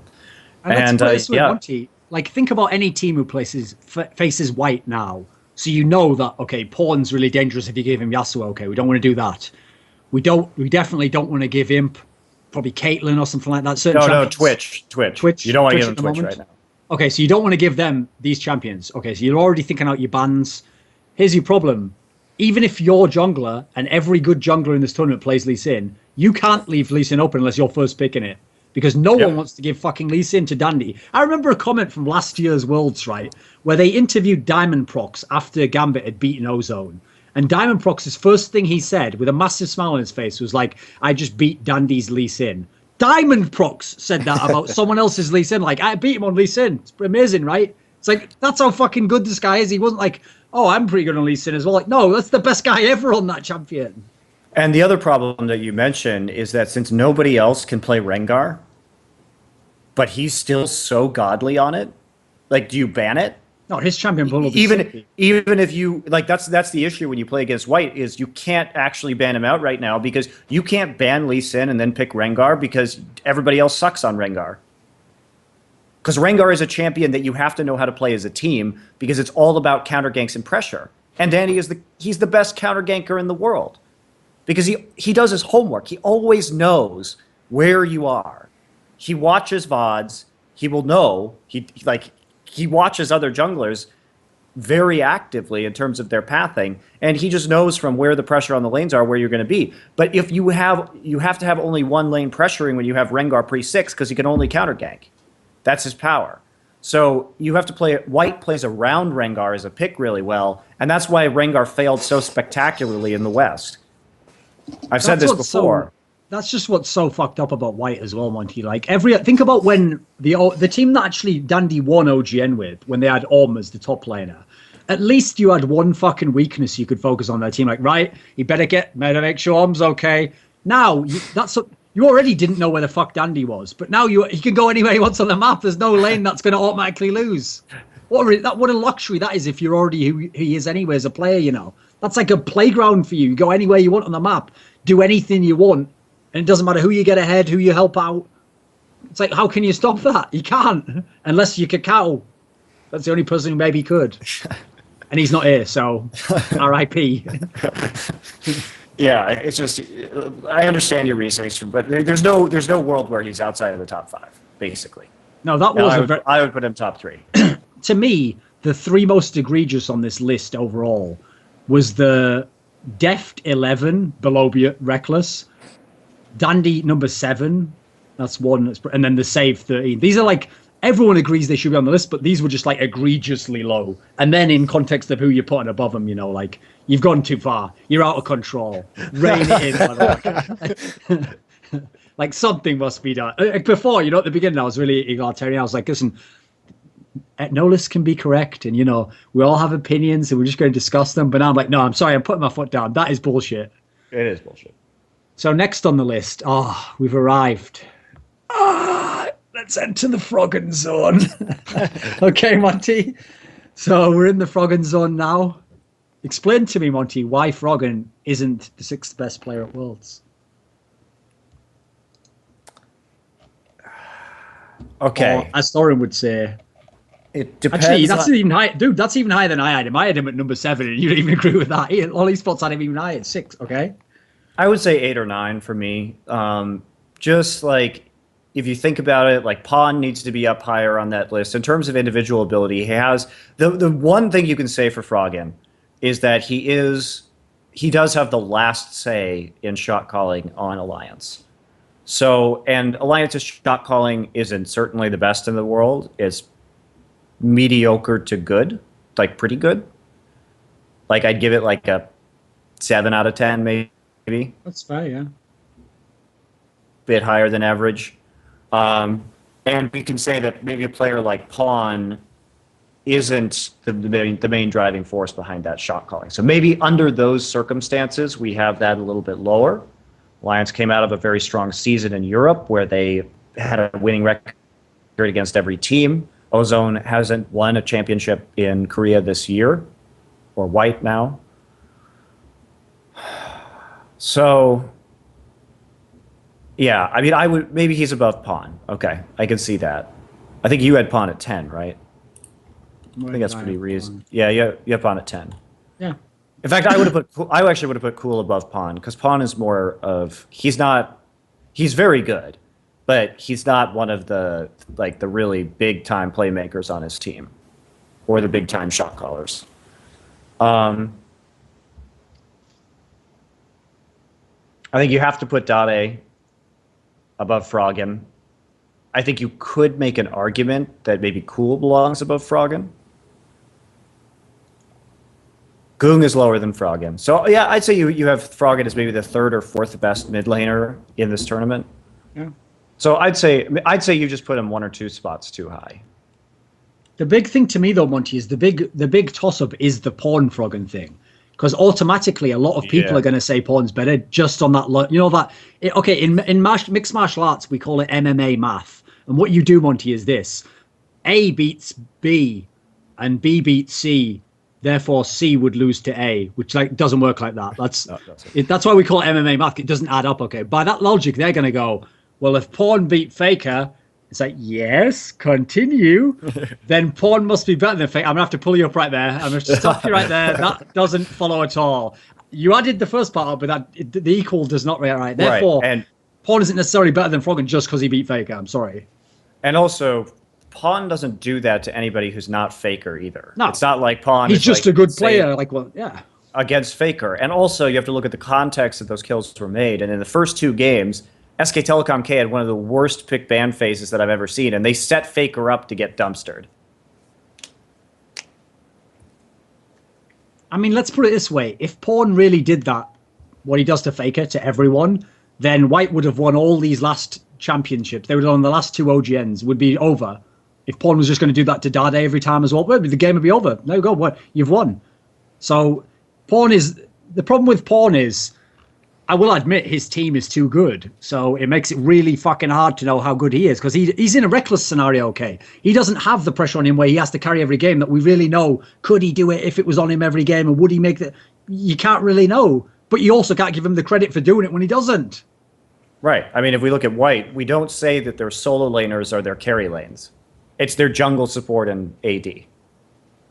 Those guys are the playmakers. Those guys, like, Looper's there as a reactive teleport user who plays only hyper tanks, pretty much.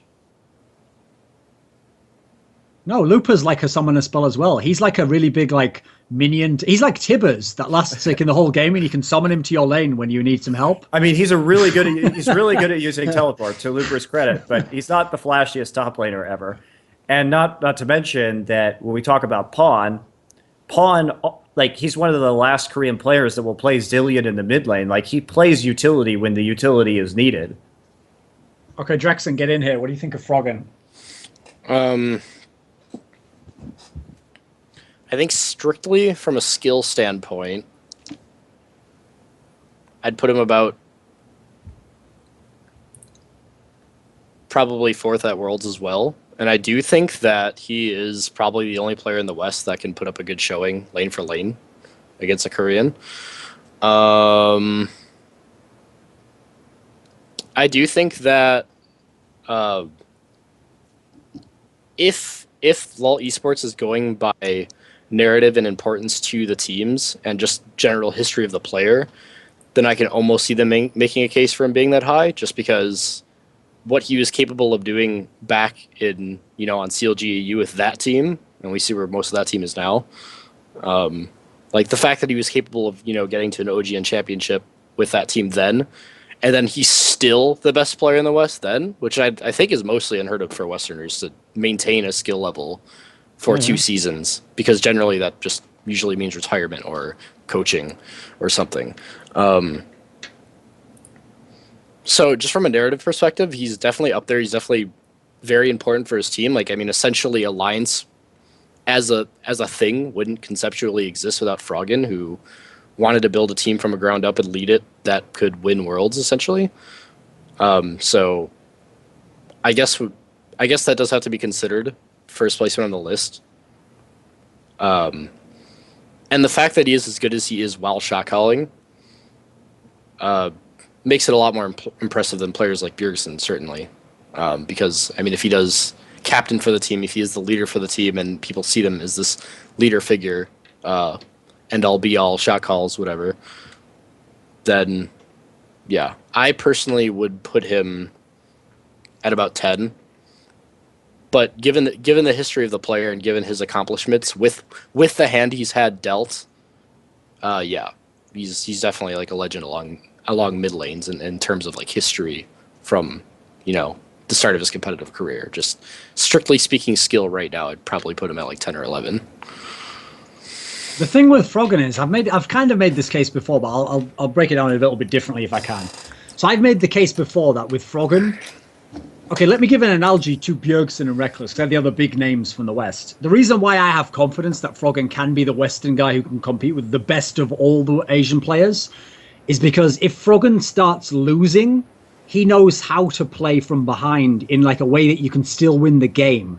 The problem someone like Bjergsen and Rekkles have is that in Bjergsen's case, if he gets hesitant, he just looks like is just in action there. He doesn't know what to do. In Rekkles' case, it's like he's gone to the next level. The first level of how you play is, if you're potentially going to be a great player, is you learn how to dominate people when everything's going your way. Then the second level is once you start losing, you learn how to minimize the losses. So you stop just blowing games out because you're getting totally ultra snowballed the other way in your opponent's favor. That's where people like Rekkles and Shifter are stuck right now. They're trying to figure out how to just minimize the losses, but they don't know how to minimize it while still figuring out which opportunities to take and how to still create an opportunity to win the game later. Whereas that's where I think Froggen is the most complete player in the West. He has that shit all figured out. He can play with the bad matchup. He can play behind in lane. He can play kill down. He can play knowing, like, I can only win at 40 minutes if I get my team into a perfect fight where I kite constantly and never, like you saw in the playoffs against SK. He just has the best overall understanding, I think, of any carry player in the West. He has the best understanding of how to play the game, I think.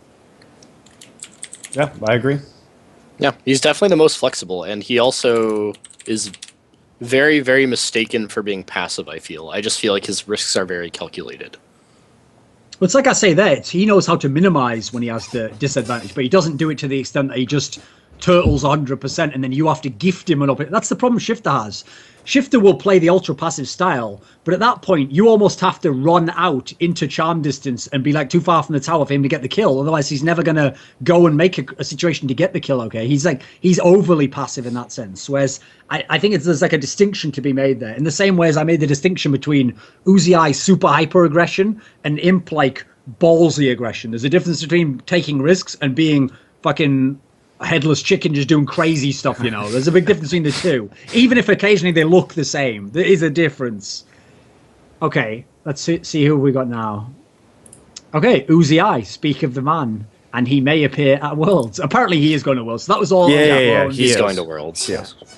Also, by the way, before people get too crazy on that topic, if you know anything about the history of Uzi, this isn't like everything was happy families. It was a perfect scenario before. He loves Korean people. He thinks that it's great that they're in his country. No, I imagine a lot of this stuff was bubbling up, maybe even happened before. We just never saw it publicly. Really, we only know this because a fucking tweet happened or whatever that Chinese. And it's just like we know from talking to Tabe last year that the reason why Tabe came back is because UZI is extraordinarily picky about who he lanes with, and as soon as Tabe retired, he switched to mid lane because he didn't want to play with anybody else. He is a super emotional player, probably one of the most emotional players in the world, and so for him to have this explosion is like really not that surprising. And those emotions are what hold him back. Like he just flips out, and yeah, he kind of like goes berserk. He is like that naked Viking guy with the battle axe who just like charges up and sees the red mist and then runs fearlessly into battle, like swinging his blunt instrument, you know. But he's also like a great warrior, you know. So I think it's just should play Olaf, basically. Yeah, I mean, so he's just not very calculated. He's mechanically good. He relies on his ability to outplay people with those magnificent mechanics. But like Insec, he's very much like Insec. Insec doesn't think before he does things. He just does them. But the thing about the way that Starhorn Royal Club plays is if you're so confident in your ability to outplay somebody, if you try enough aggressive plays, eventually, over time, because you can outplay, you can actually win enough of those aggressive skirmishes, those stupid skirmishes, that you will win the game. That's what's so perfect, Monty, that they hate each other. Okay, I'll give you an analogy here. Actually, I've said this on the show before, but basically, people who have extreme personalities that are actually the same personality usually do not get along. Just because we would put them in the same category, actually, their personalities are so extreme that they would be like polarizing, like the two ends of a magnet that are the same, push away from each other. I don't know shit about physics either, people. Anyway, I think it does, from what I remember from class. So anyway, the problem is, Uzi looks at Insec and he goes, you know what? You don't even seem to play seriously in this game. Sometimes you just go overly aggressive when there wasn't really an appropriate moment. You just rely on your mechanics, not the proper strategy. You know, you don't even like foreigners from other countries. Like, what's wrong with you, man? Now then, I hate these fucking Koreans that are in my country. I'm supposed to be the one going all in. Why didn't you follow up on me? I was going, but like, it's the same shit. That's why I don't get why they don't. They should like... Those are the two guys, I feel, Drexxin, where that's like an 80s buddy movie where they hate each other and it's like an odd couple scenario, but they're supposed to get it together like Maverick and Iceman and be like, now let's fucking beat the Russians. Like, do one of those ball fists, like just before the game. They come together, they realize they have a lot more similarities than differences, and that's how they dominate the game. What do you think of Uzi? The way I feel like Uzi, and the reason why I enjoy... NaMei, despite liking Uzi's general play style better, aka Imps, is just because Uzi does actually get into those situations where it does become more of a detriment for his team. I think that at like a peak level, with everything going systematically correctly for Uzi, the shit he can pull out is probably more impressive than like, you know, Imp or NaMei or Deft or something at a peak level. But the problem is actually getting there. Like, and well, Uzi does actually do shot calling for the team. It's very clear that there's times where he just goes ham and doesn't say a thing. Is that for real? Are you for real? Does XiaoWeiXiao do shot calling on their team? Unless I've been misinformed, yes, that's what I've read. Sweet Jesus, Monte, Star World Club's not getting far at this tournament.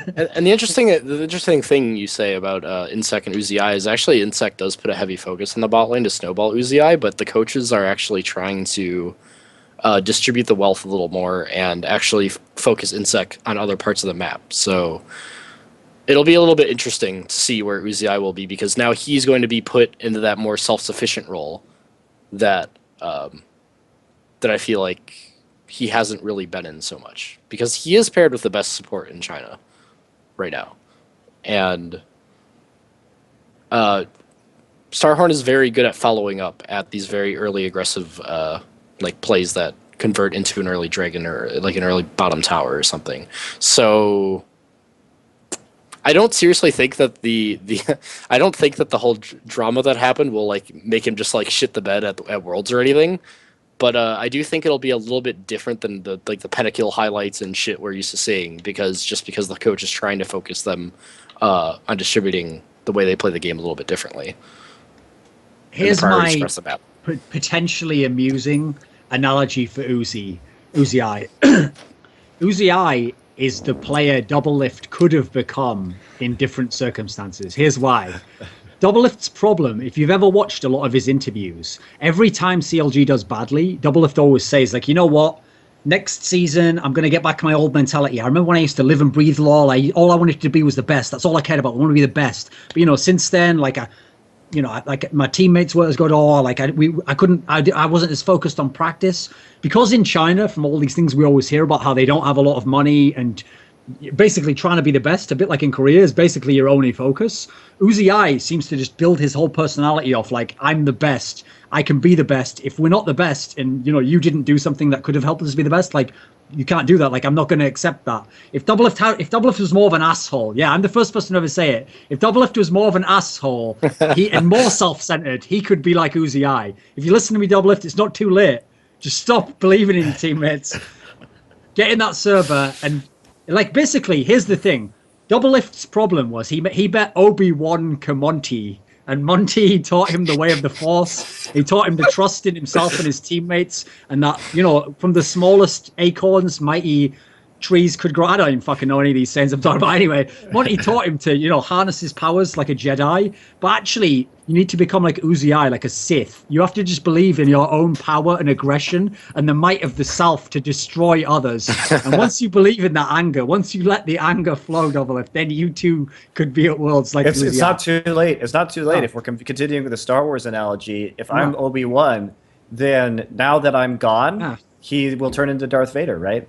I'm already contacting him through a secret guise, and I'm gonna show him the true power of the dark side, Monte. Yeah. So Zuna is like Emperor Palpatine. The context of the situation you have to be in for XiaoWeiXiao to be who he is, though, is like really different than the situation Doublelift is put in. Like, because XiaoWeiXiao is like he has like the emotions of Ocelot, but he's also like 16. Well, now he's 17. But I mean, he's an extremely young player. He's been playing for a really long time, even though he started really young, and just the cultural differences and the situations he's been put in, and like he's constantly been put on like with like really shit teammates up until like recently, and at S3 Worlds, which are literally the only 2 periods where he's actually had reliable teammates. Like, yeah, I mean, anybody would be pissed off and very self-centric. That's exactly how the story starts. You have to look at the context of the story. Okay, so both of these young men, they're young guys. They no longer live at home with their parents in this scenario. But then look at what type of foster family did they get taken in by. Doublelift gets taken in by these cuddly. He's like fucking Bigfoot in like Harry and the Hendersons. He comes along and they're like, "Hey man, how you doing?" And they're just like treating him really nicely and teaching him not to be aggressive and like, "Listen, we're all together in this, you know." And so he gets a little bit softened. He just becomes a good player who's just another team player. Whereas XiaoWeiXiao, you know, he's in this dark world where they're just like, you want money, you work for your money, you get out there and you sell me those. Like he's like that little runaway street thief who has to like become an expert pickpocket, and they like boost him through windows to steal the jewels from. But if he gets caught, he's gonna get his hands cut off. This is the world XiaoWeiXiao is born in. It's not a forgiving world, Drexxin, you know. I think that analogy can just be stopped there. It's gone too far, hasn't it? Too funny. So yeah, so Uzi could have been Aladdin, is what I'm saying. So anyway, where did you have I don't him on think your he should list? be number 5 for sure. Is he lower on yours? What was that? Where did you have him, Drexxin? Oh, I have him at 10. 10? Where would you have him, Monty? Yeah, I think that somewhere in the 8 to 10 range is probably reasonable. I think he's a player where, and I have to stop myself doing this by thinking about the way that people like NaMei and Deft and Froggen play in a controlled way. He's someone where I admit myself, when I see the Uzi highlights and I see those games where he dominates, part of me wants to think, oh, maybe he's better than he is. Maybe he's like a top 3 player in the world. But you have to be fair and take into account the downside of that same style of playing. Yeah. You also fucking single-handedly throw games yourself as well. Like, you have to be fair, you know. Absolutely. When it works, it looks amazing. When it doesn't work, it looks incredibly stupid. Right. Who's next? NaMei. We've arrived there, Drexxin. Are you ready? This is the main part of the show. That's all about you, buddy. What do you think of NaMei? The first time me and LoL Esports have him at the same spot on the list. I think NaMei is the most calculated, like, robotic AD carry in the world. If you see him play, he's not only very smart and calculated with his decisions, but his mechanics and team fights are just absurd, as well as knowing the cooldowns and like cooldowns for summoners and abilities. Like if you've seen him play against, for instance, Yangsu's Gragas, like there'd be time like he literally like micromanaged. Like you'd think he's actually running like a botting program if you watch him move around, just because he's so good at predicting the trajectory of skill shots and whatnot, that he'll just do these like really minuscule movements, like nothing like a huge flash over a wall or something like that, but he'll just move just barely, just so you know he can avoid damage while putting out the most DPS. And then you also have to consider just like how much he does when it matters. The guy has not only, I don't want to say hard carry, then that's why he can't be top 3, because I don't believe he hard carries on that team. Like I do think he does have a good team. But like if you consider like just watching EDG versus OMG and just like the absolute destruction he brought on his Jinx, it was just it was actually disgusting. And then you also have to consider like he's won, it's not even only with good teams though. He's won the LPL with like positive energy when he had Sika as his support. So this is like the funny situation, because we're talking so much about Imp and Deft and like the plug and play. Well, this is actually NaMei actually has the track record of doing it. Yeah, he actually has a track record of being this plug and play guy, and everywhere he's been put, albeit only being on these two squads, he's completely dominated. So you can literally plug and play this guy, and he's very flexible. And just for his flexibility, mechanics, and just his intelligence, like I can't put him any lower than 4. After watching this guy since like the dawn of like LPL becoming huge, like he really deserves to be up there as like one of the best players in the world. He's insane. Right. And he's one of the very few players we can point at and say, this guy is a tournament winner on 2 different teams like Dade is, right? Moving from positive energy. He's not only been in like Dade's been in the last 3 finals of champions, but NaMei's won them all. I mean, you could say the same about Froggen as well. Yeah, that's true. Within their regions. These are some of the only players who've really won more than once with different teams. Yeah, that's definitely a good point. And then you also, like you're saying, he's like a version of Deft that doesn't die as much in lane. If we talk about mechanical abilities, I see them as similar. If we talk about just like a little bit better lane play, I'd say NaMei's right there. I'm super excited to see this guy on the world stage, because he's done about as much as he can in his own region, and now is the time. Like this is either going to be his giant coming out party, or he's going to look really bad. But I don't think he's going to look very bad at all. Yeah, when it's matter, he hasn't choked in the past. It would be very shocking for it to happen. Not ruling out the possibility, but very consistent. Yeah. Like bearing in mind, people really in general don't watch China much. I think, okay, here's the thing. Even when last year's Worlds, there were still quite a lot of people who did watch OGN, or they'd at least watch the final or something, you know. So people at least did know, okay, Faker is really good. Everyone knew who Faker was. NaMei is probably the best player in the history of League of Legends that most of the Western audience still don't really know who it is. Like, I've got a piece of trivia for you here, Monty. Okay, you know, if you come from somewhere like China, you'll only really get judged on All-Stars and Worlds. That's the only real tournaments a lot of people will watch you in. So as a result, XiaoWeiXiao has been vastly inflated because of his great Worlds that he had. Whereas actually, XiaoWeiXiao has never played in a single one of the 4 LPL finals. NaMei played in all 4, including 2 of them with Positive Energy. So this guy's like, he's domestically, it's not even a rivalry. One guy's just been way better on all teams than the other guy has, even though the other guy we know is incredible. And also, it's worth noting that when he was on Positive Energy wasn't the team that was dominating the regular season, but NaMei's a clutch player. He steps it up when the going gets tough, man. He's a playoff caliber player that gets only better under pressure situations. No, those were the eras when it was OMG was the kings of China. They were the firm best team, and they just happened to lose one of the playoffs. Yep. Yeah, I think that's a significant point. I mean, here's a funny, yeah. I was just gonna point out just how, like, in contrast with the rest of the Chinese region, who's typically very emotional and inconsistent just in general, NaMei is just very standout and almost surreal in his ability to stay consistent and play well when it matters, even when he's down, because that is something that's very uncharacteristic of the region as a whole. I mean, the word I'd use is he's like serene. He's just stayed. He's just there, and everything just passes. He's mastered like Buddhism or some shit, I'm sure. In my version, you know, Drexxin, that's where he was before he came along in Positive Energy. He was in a cave somewhere, and he was like, I've ascended to the 7th chakra of enlightenment. And then they were like, and what will you use your powers for, son? How will you teach the world their dharma? He's like, through League of Legends. I will take on the most brutish, emotional role, and I will show them what true emotional control can have. Yeah, that's essentially what he's done. He's like Yoda. If XiaoWeiXiao is the Dark Sith apprentice, NaMei is like Yoda. He's just mastered the Force. It just flows through him and for him, and the smallest flower gives him the sparks of the universe.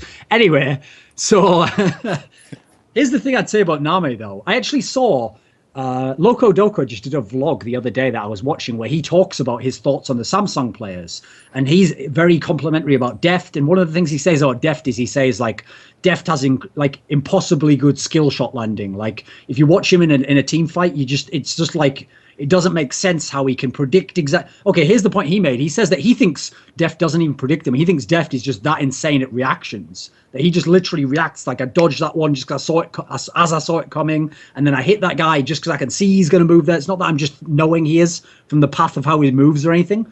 I actually think that vlog is all. I think it's all right, but it actually makes me think I don't think Loco Doco has seen much of NaMei actually play, because I think NaMei and Deft have like the exact same quality, like that with skill shots. Yep.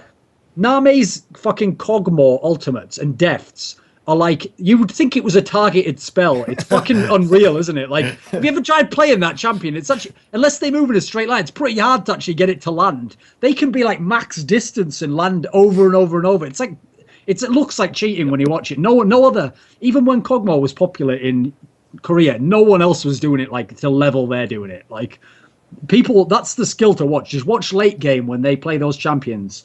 It's like unreal, and I can't see how that's going to go away when it comes to Worlds. Just because he's playing, I'm playing a Korean guy now. That skill shot doesn't hit anymore. Like, come on, man. Of course it does. Okay. No, I mean they'll lose strategically, but against Korean players, like I can guarantee the skill shots will be just as much, because the Chinese situation, like their problem has never been just the individual talent. So, and by the way, this is one of the few things about Worlds that I am sad about, is that we won't really get to see Bjergsen versus Dade, and we won't get to see NaMei versus Rekkles, because everyone who is living in a wonderful sort of opium haze of Rekkles being the best AD carry in the world, oh my days, what you would see if he played against NaMei. If he played him in a best of 5, you guys would have to like go into rehab. Like, you know it'd be time to commit and get help. Like, couldn't live that life anymore. At this point, you know, I'm supposed to say something like about how, you know, Rekkles' best champion is like ergot or something. So they can be like, oh, he got it wrong. Now we can discount everything he just said. Like, I'm not going to let you do that, folks. I don't even mention champions. That's my secret. I never fall into that trap. I know I don't know shit, so I never bring it up. Anyway, the next name on the list is one that Monty's already referenced him like 17 times in this conversation. We haven't even fucking talked about support players. So Mata was next on the list. Monty, I believe you're a fan of the young gentleman. Yeah, he's great. And, you know, one of the other things that is really sad about the list that we're looking at right here is that the Riot list is that there are no other support players on this list besides YellOwStaR. But yet, Heart and Gorilla exist in this tournament as well, by the way, and FZZF to a lesser degree FZZF, right? I think I had Gorilla at number 19, and I number 18, number 19. Yeah, I don't agree with him. I would have put Heart there instead, personally, but yeah. Well, okay. I have Gorilla. Sorry if it's sidetracking. I just have Gorilla on my list just because I feel like the weight he has to pull with Zephyr as well as Watch. I feel like the effort he has to put in to get the results he has is like really admirable. Drexxin, we can upgrade him to utility carry at this point. He's not a support. Let's give him his due, you know. He's not playing with an AD carry. He's playing with an AD support.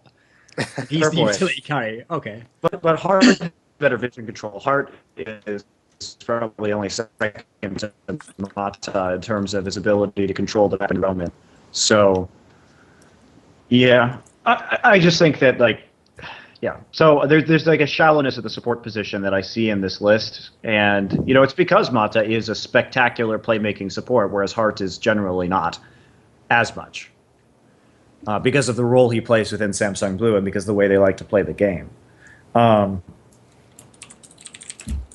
But yeah, Mata for me on this list would be number 1.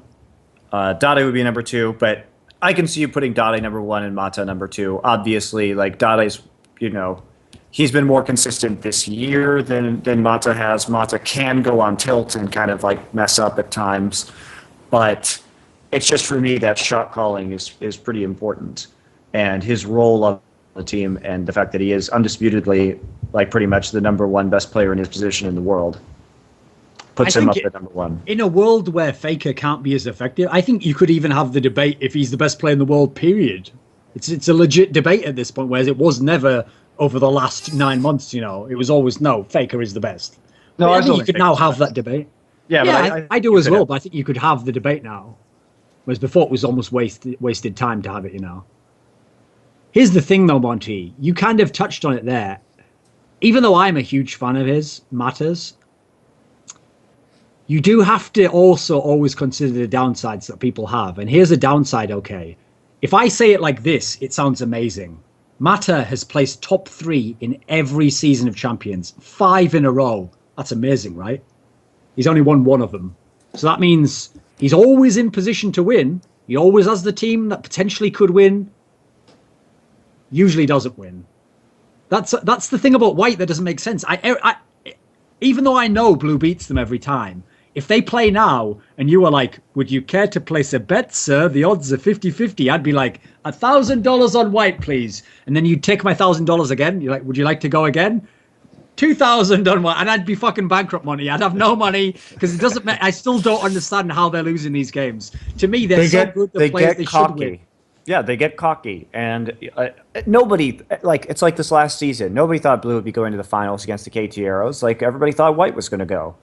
And coming into Worlds this year, most people think that White is going to win, but they have a problem with Blue. And the thing about Blue is that they play so patiently, and also because they play Siege, and it's also in the meta that we were talking about. When Blue was playing Siege and team fighting compositions this year, for most of this year, that was a safer way to play the game because the assassins weren't in. And Pawn isn't like the biggest assassin player anyway, so to a certain degree we can't talk about that. If we talk about how White makes picks, it's usually with Dandy, Imp, and Mata, not with their mid laner, which is a little weird.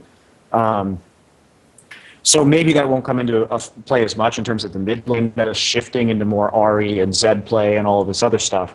But why Blue was able to beat them a lot of the time is they would pick an outscaling composition, and then they would just, even with White's exceptional vision control, Blue would just never take a risk in their own jungle, and they would just methodically wait and grind it out and then come back, right? And they wouldn't give up that pick. And that's one of Blue's strengths, is that they're one of the teams in the world that you kind of can't play pick compositions against. You should play split push against Blue, or you should, like the KTRs, you should just play crazy aggressive early. And just have the best jungler. And have the best jungler, yeah. Who is and a have that god jungler who in game 4 is just going to like win the game for you off of one kill, that like a play that he creates, right? So as everyone at Worlds listening, if you just mark those down, that's the strategy, how to beat Blue. Okay, we've got it figured for you. And it's also important to note that White has only lost against Blue since January. Yeah. So there's this one team, their sister team, that they have trouble beating. Will they be able to finally overcome them? I think they will this time. I think that after these last 2 losses, I think that because of the way they're looking to redeem themselves after their horrible performance at last year's Worlds, that this is going to be a very disciplined, less cocky Samsung White that we see. And I think that has been their main hurdle, is overcoming, when they get a big lead in a game, their own, like, they just start playing too aggressively. But I also think you have to say, okay, they need to tone it down a bit. But the notion also is that's like a weakness that stems from their strength. Like I was saying to you before, everyone except Blue is intimidated as fuck when like, look at the last times SKT plays White. They know that these guys will fucking destroy us if we put one foot wrong. So like that intimidation factor also comes from that like hyper aggressive approach of like, as soon as you get the lead, you just smash them to the ground. You don't get it and go, right, let's play super safe and do that. Like they're never going to go 100% that. They're never going to become Blue. They just have to get it within, they know when it's appropriate, right? And they can't just not be cocky. That's who they are. Yeah, that is who they are. The other thing that's interesting about White is they have a psychological advantage going into most games, because White is by far the best team at scrimming in Korea. Samsung Blue, Dade like doesn't seem to care about scrims at all. Like he just sits there and farms. He doesn't do much in scrims. And you know, when we were here, when CLG was here, I watched 2.5 weeks of 7-8 hours a day of scrims, and then I did VOD review on those. And then this last week, you know, before I came out to California, all the teams are boot camping in the Riot Korea office. I was there watching scrims all day. So I've actually seen more international League of Legends play than probably any human being on the planet in the last couple of months. Just because CLG was in Korea, and then now I was there with the rest of the other teams. And White is an extraordinary team in scrims. And so I feel like before White even like goes into a game, they have like this insane psychological edge on their opponents, because they are so intimidating in that environment. Whereas Blue, they don't seem to care about scrims. In fact, Blue has a reputation in Korea of, amongst the Korean teams, of, you know, pretty mediocre to bad scrim play, but they show up in real games. They're like also the scenario where you same as like you want to say there with Fnatic and like Gambit used to have that rep. That's like the same scenario is going to happen to you though if you're the foreign team who went and got to scrim Blue. You're like, hey, we just beat this team who almost won the last 2 OGNs. We could win this Worlds, and then you got in the tournament, and you're like, wait a minute, what the fuck? Yeah, they weren't doing this before. Like, this isn't fair. They've tricked us. Like, that's how it goes. But yeah, I think the attitude among the foreign teams, like I'm not obviously going to give away, you know, specific scrim results or who was doing well or what was being played, but the general attitude among the teams that were at this boot camp when I was there was that White is by far the scarier team. Oh, before I ask Drexxin about his thoughts on Mata, I just want to mention this while I still remember it, Monty. When you were mentioning about how cocky they are, etc., it just reminded me of that bit. I love the way I keep getting little... I've become like one of those like housewives in America, Monty, who has like an upper middle class background. And so I have a maid who does my cleaning, and all I have to do is drive the kids to soccer and stuff. I don't really have to be much of a housewife. So what I do with my time is I keep up on the Joneses. I keep up on all the gossip, and I want to know whose husband's sleep cheating on them. And so I read those magazines like Us Weekly and Hello Magazine. And so what I'm doing in esports context is every little fragment that comes out about the hatred between Piglet and Imp, I'm like, delicious. Another succulent morsel, please. But I have to ration it, Monty. I can't have too much. It's like dark chocolate. It's like 90% cocoa chocolate. I have to Just a little. Oh, too much. That's too good for me. Like when that little piece came out in that like Road to Soul thing, where Imp was just like, "Did you see Piglet cry?" And he just had this look in his eyes of like pure evil. Like, I take pleasure in others' suffering. I was, normal people are like, "That's toxic. That should be not encouraged." I was like, "Shut up! I love it. I want more. Let me know more." It was amazing, wasn't it? Didn't that make you hyped as fuck? Yeah, and like that's like Samsung White in a nutshell. Like they're all like that. You know, Mata's like that. Well, Pawn and Looper aren't, but Mata, Dandy, and Imp are all that way, right? I always cite this as the most hilarious thing, but Dandy has like never gotten the credit he deserves. It's always been like the Imp and Mata show and Dade show on that team, and like there would be certain interviews where, like a couple of years ago, where going into the finals, like it was a text interview that was translated into English. So obviously I'm not 100% sure this is what he said. I'm relying on the translator. But it was like, what do you think is the best thing about Ozone? This was before their match with Blaze, I think, if I'm remembering correctly. Everybody else on the team was like, oh, it's our teamwork, it's our team synergy. And Danny was just like, it's me, Dandy. It's just hilarious. These guys like have such a personality. And Imp and Mata are also hilarious because whenever they do trash talking segments, Imp and Mata will also trash talk each other in like the VODs. They're hyper competitive even within that team. And I think that's really interesting about Samsung White because I don't think those players are very good friends with each other. No. I don't think they are at all. Like this is like they're the guys a buddy situation. They're the guys who are like, listen, I'm sick at the game. You're sick at the game. Let's just work together and win this shit. Then get the fuck out of my face. Like I don't want to see you for 2 weeks. Like they've just got like a working relationship on there. Like, I think that's very true. Here's the contrast for you, Monty. If you've ever seen Samsung Blue players in real life, okay, I'm not going to say anything crazy here, but let's just say in the West, the way that Samsung Blue players hang around together would not be considered the same way as it is Korea. Like Samsung Blue players are always draped across each other, hugging each other, and playing with each other's hair and touching each other. That's normal in Korea, by the way. No, like, but they do it. They do it to an extra level where you can see they're all super close and they're like do have a familial sort of relationship. Whereas actually the Samsung White players, they even look cocky if you just see him walking around. Imp just looks like a cocky little motherfucker if you ever seen him. Like, it makes total sense. Plus, I even understand Imp's whole beef with Piglet, right? Because here's the thing. Think about it if you're Imp. You were the best AD carry in an era where all the top teams had shit AD carries like Woong and fucking Captain Jack. You were sitting there awesome with a bad team. Finally, your team wins. Awesome. I'm the best player on my team. No, MVP's Dade. What the fuck? I'm the best player on this team. I did that like, nah, Dade's the best. Then fucking SK Telecom has to come along, and this dude Piglet, everyone's like, he's by far the best in the world. And you're like, I'm really good. And like, also, nah, you're not Piglet, mate.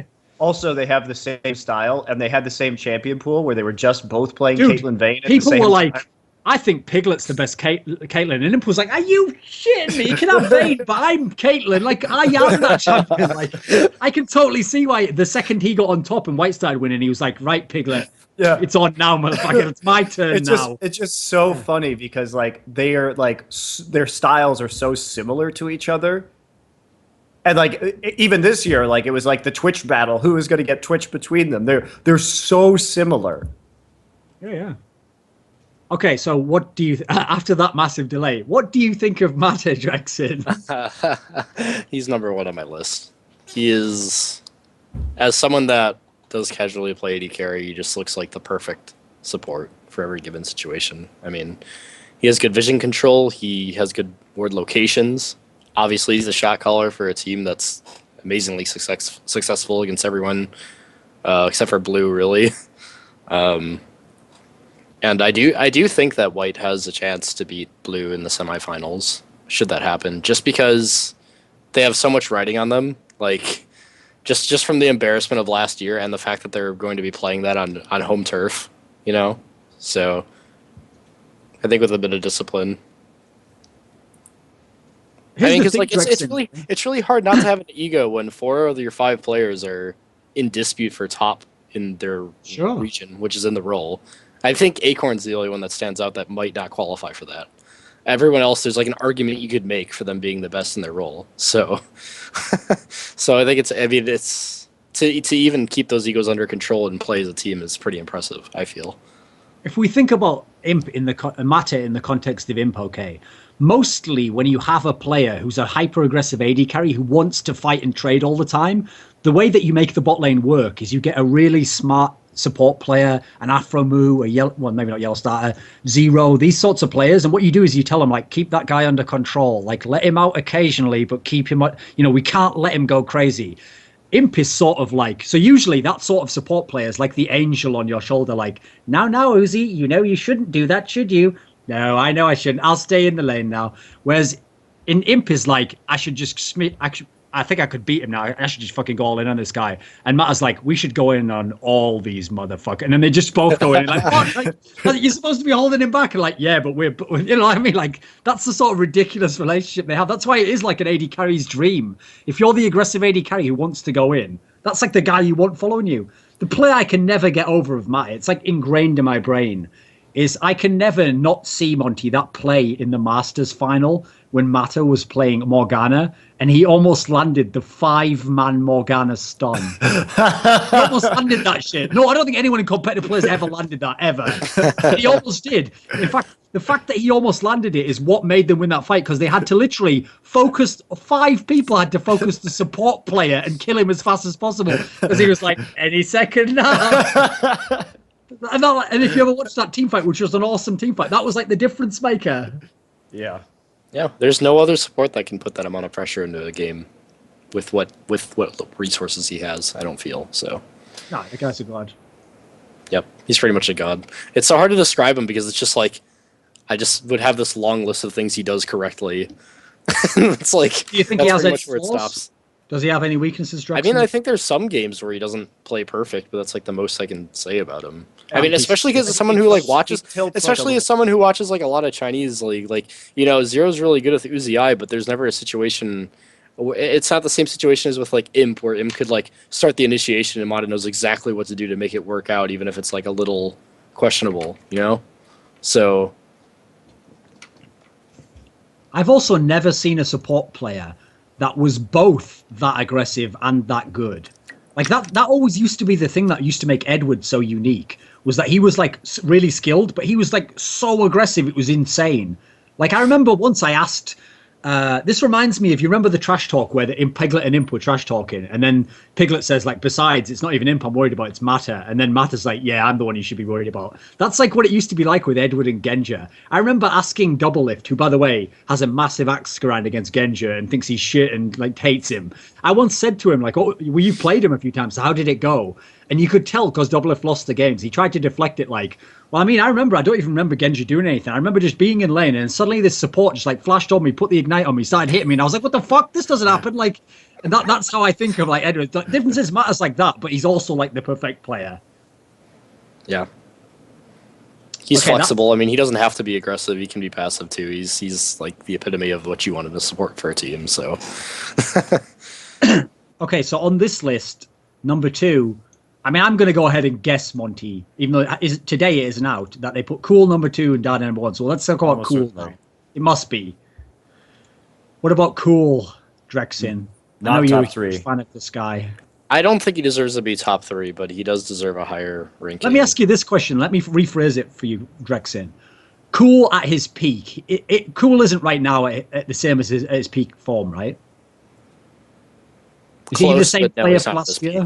It seems to me like there's still a step he has to regain, you know, when you come back. And also the mid lane competition's a lot higher, so I guess it would be a little bit more impressive what he can do now relative to last year. So where does he stack up as like a hard carry type main star type guy though? I have him 8 on my list. Oh wow. Okay. Was that lower than you expected? No, well, I have him way lower than that. So. Oh, okay. No, you have him 11. But that's the reason why. It's because I don't think he's like maxed out to where he can be yet. I think he's still recovering from his medical issues. Yeah. The reason I have him so high is because this is like his split off of retirement, and he's able to win and carry games that should have been guaranteed losses. And I don't think there's many players in the region that have the ability to do that. Okay, I've got a question for you. Let me ask you this then. When I was trying to give an analogy for Bjergsen before, I would actually say Cool is the sort of mid laner Bjergsen could be if Bjergsen had total confidence and totally knew how you'd play. That sort of like super explosive, can carry the whole game type player. What do you think of that? Too far? Can Bjergsen hit where Cool is at in his current state? Probably, but Cool's got a lot of growing to do. I mean, he's still coming off of recovery. And so for his performance for that particular context is incredible, in my opinion. Yeah, I agree. So, yeah.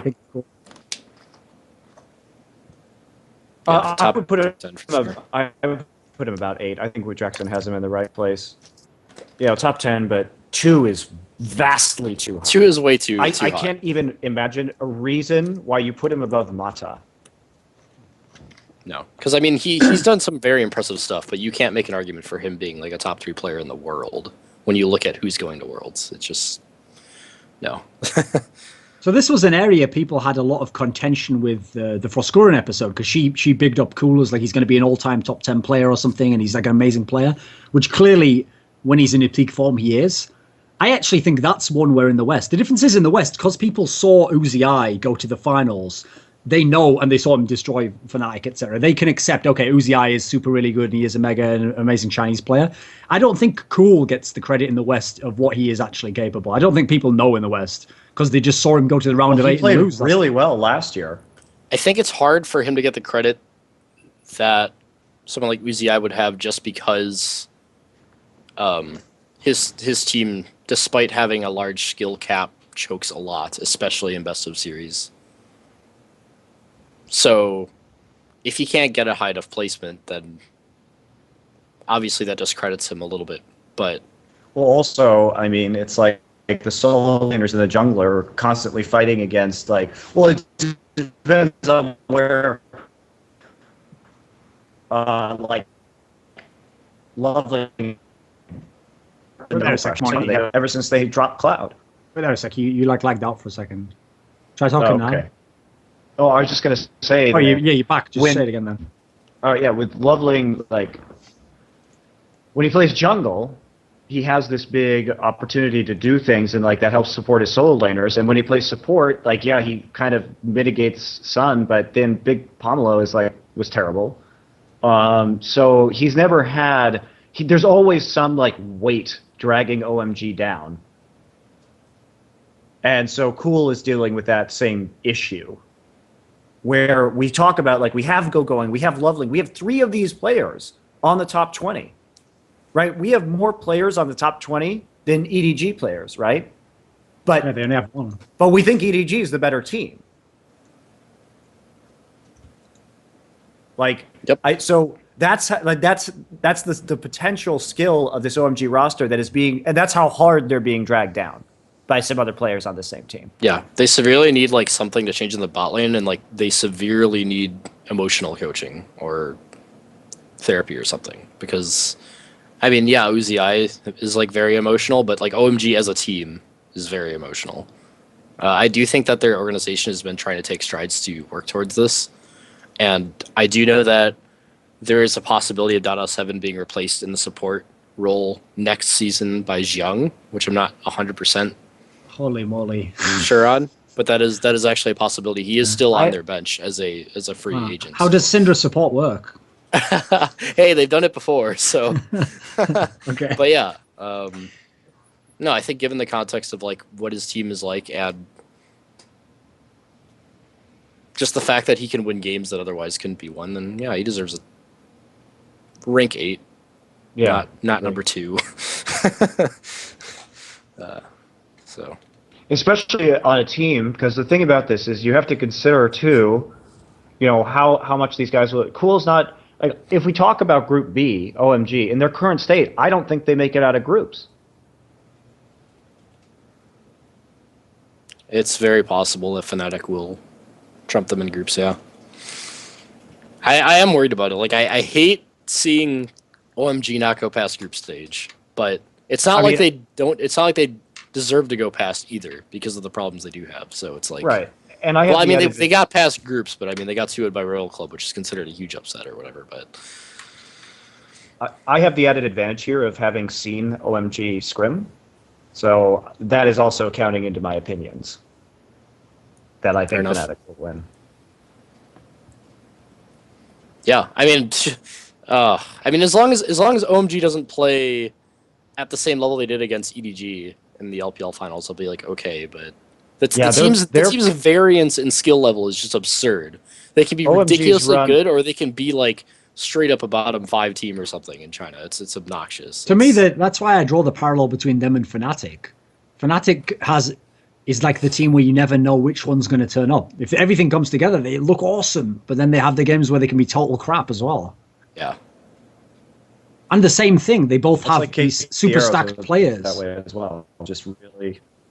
It's really bad. Their range of skill is really bad. Like, it's worth pointing out what Monty said there wasn't actually a criticism of the list. When he said that on the list we have 3 OMG players, but we only have 1 from EDG, that's not like, oh, I guess they got it wrong, EDG's player should be on there. No, EDG really only has the 1 superstar type player, and OMG really is the collection of the star players who can't somehow get the other players to go with them, and they can't get the right mix, and they can't get their consistency. That really is what they are. They have like some of the best players in all of China on their team. They're the team that should be better than they are. Yep. So the last player on the list is Dade, which we're assuming is number 1 for LoLeSports, and was number 1 for me. So you got that wrong, right, LoLeSports? We agree. Well done. Congratulations. What do you think, Monty? Dade, what do you think of him now? Fantastic player, super consistent, obviously. If you just think about Dade, he removed so much pressure from his team in picks and bans as well. Like, because he will just first pick on blue side whatever the fuck he wants, and he's so good on these champions that, well, you can play anything into me, I don't care, you're not going to kill me in lane, and then when it comes to, like, team fighting, I've got the champion that I'm really good at. I'll first pick TF, no problem. I'll first pick Ziggs, whatever. This way, there is no such thing as a counter pick to any of Dade's good champions. Yeah. I can't think of almost any other player that exists. You know, whatever. Yeah, he's not Faker. He doesn't have that same like genius at playing pretty much any champion or debuting new picks at the competitive level. He's slow to adopt new champions, but his mastery of the champions that he is good at is disgusting. And he plays just enough champions that you can't ban him out. And obviously the rest of his team has a lot of threats as well.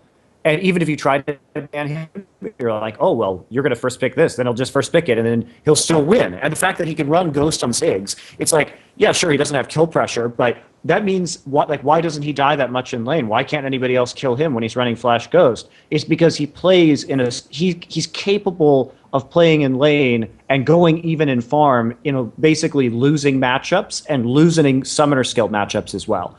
And then he uses this mobility to that extreme advantage in team fights. Guy is just really good. I mean, he's, just in terms of his success as a player. And he's the most accomplished player in the history of Korean domestic league legends. He's got the same number of MVPs as Faker. He's got the number of tournament wins as Faker. He just hasn't done well at Worlds. And that was his only dip, right? And then he reinvented himself. He got back up into the place. And, when we talk about Dade, we can talk about champions that, like, okay, Yasuo. Yeah, he's the best Yasuo. And he just is. He's the best Yasuo player. We can talk about Zed. Maybe the best Zed player as well. Obviously, Faker's extremely good at Zed. But Dade, his professional record on Zed is 17-2.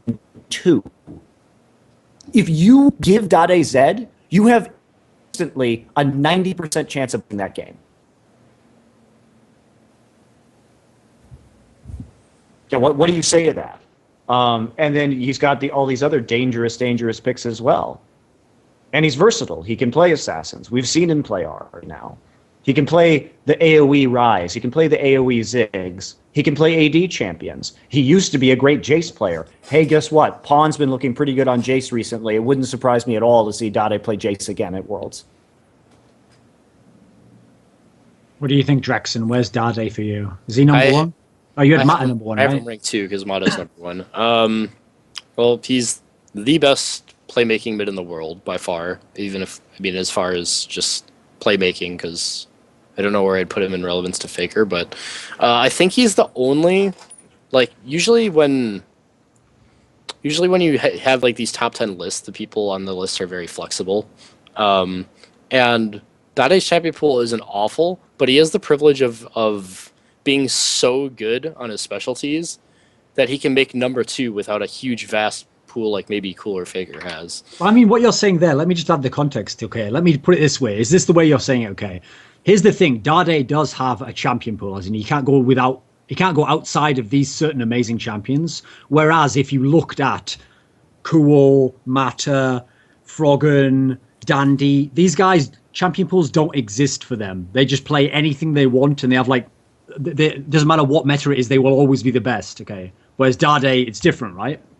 Yeah, Dade is so good on him. So good on his specialties that he can actually play within that confined champion set and win. But the thing is like, it's not like he can't ever play a thing his team doesn't need. Like he has something that fits like a specific purpose in every team composition that he's very good at.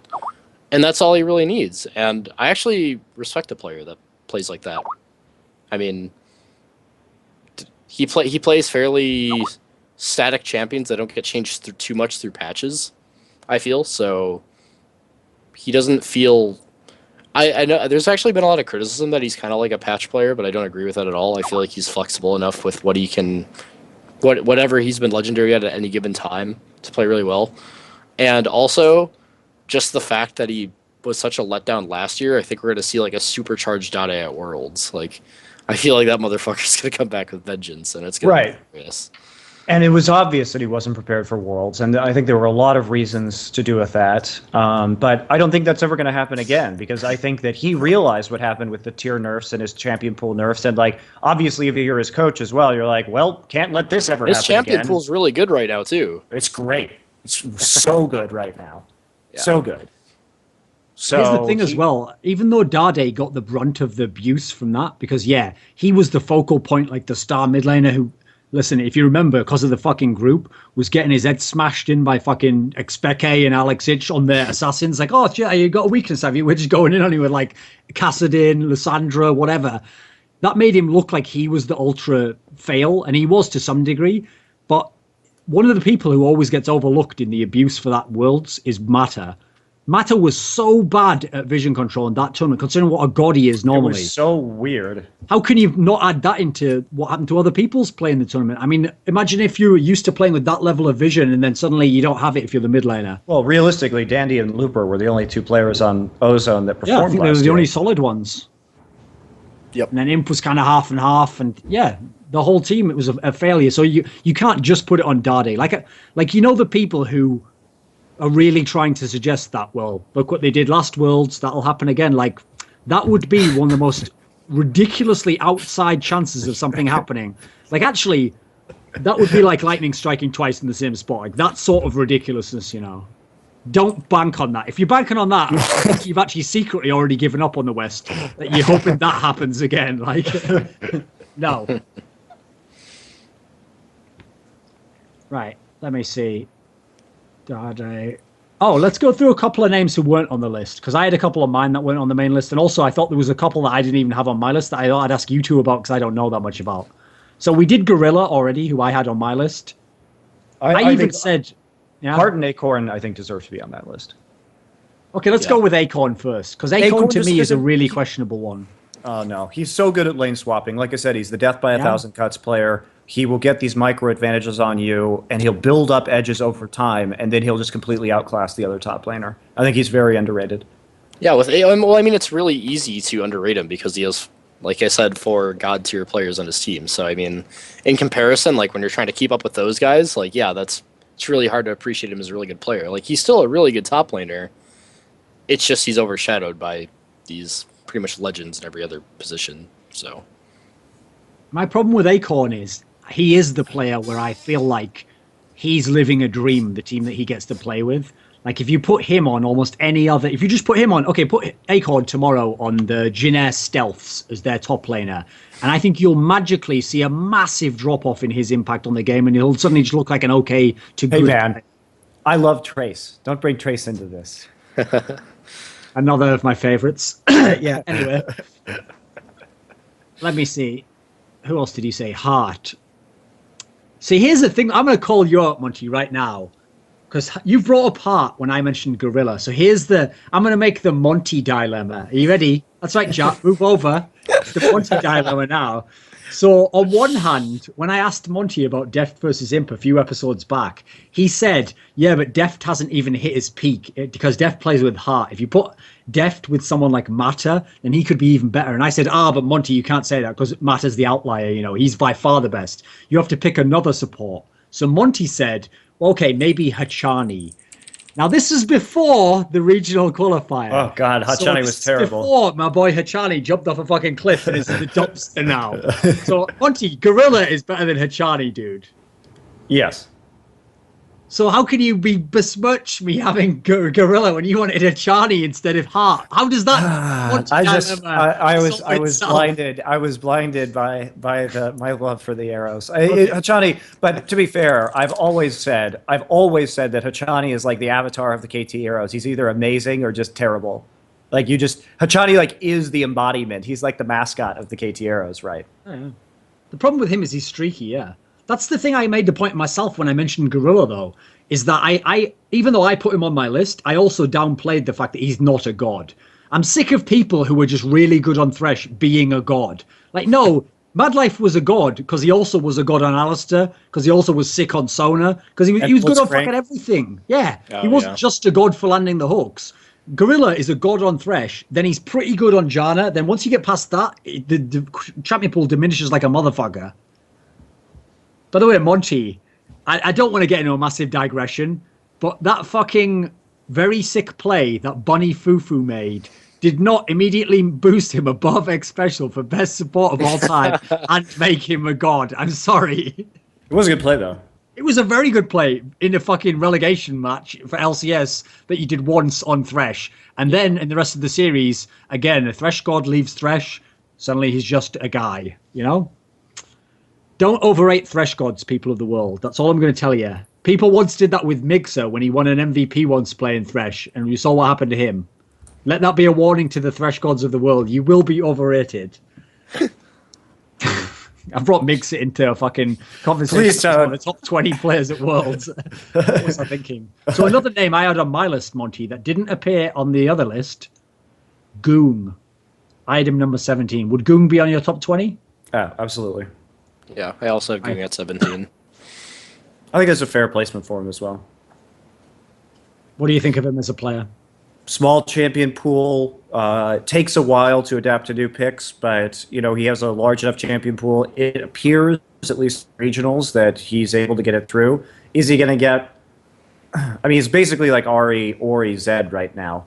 I think he's going to need a little more depth to him in order to make a really convincing run at Worlds. And that's like, it's a bit worrisome. It's a bit worrisome. But on those champions, he is really good. Obviously, LeBlanc and Italy play when Shield was in spring was really good. And his Zed play looks amazing, and he works really well with the rest of his team. Like, they have a very unique style of play that nobody else plays like Dodge and White Shield at this tournament. Not what they showed at regionals. Yeah, that was like totally weird. Like they played really strange. Like the whole, I think Zephyr like rushed Bloodthirster to complement the additional shielding.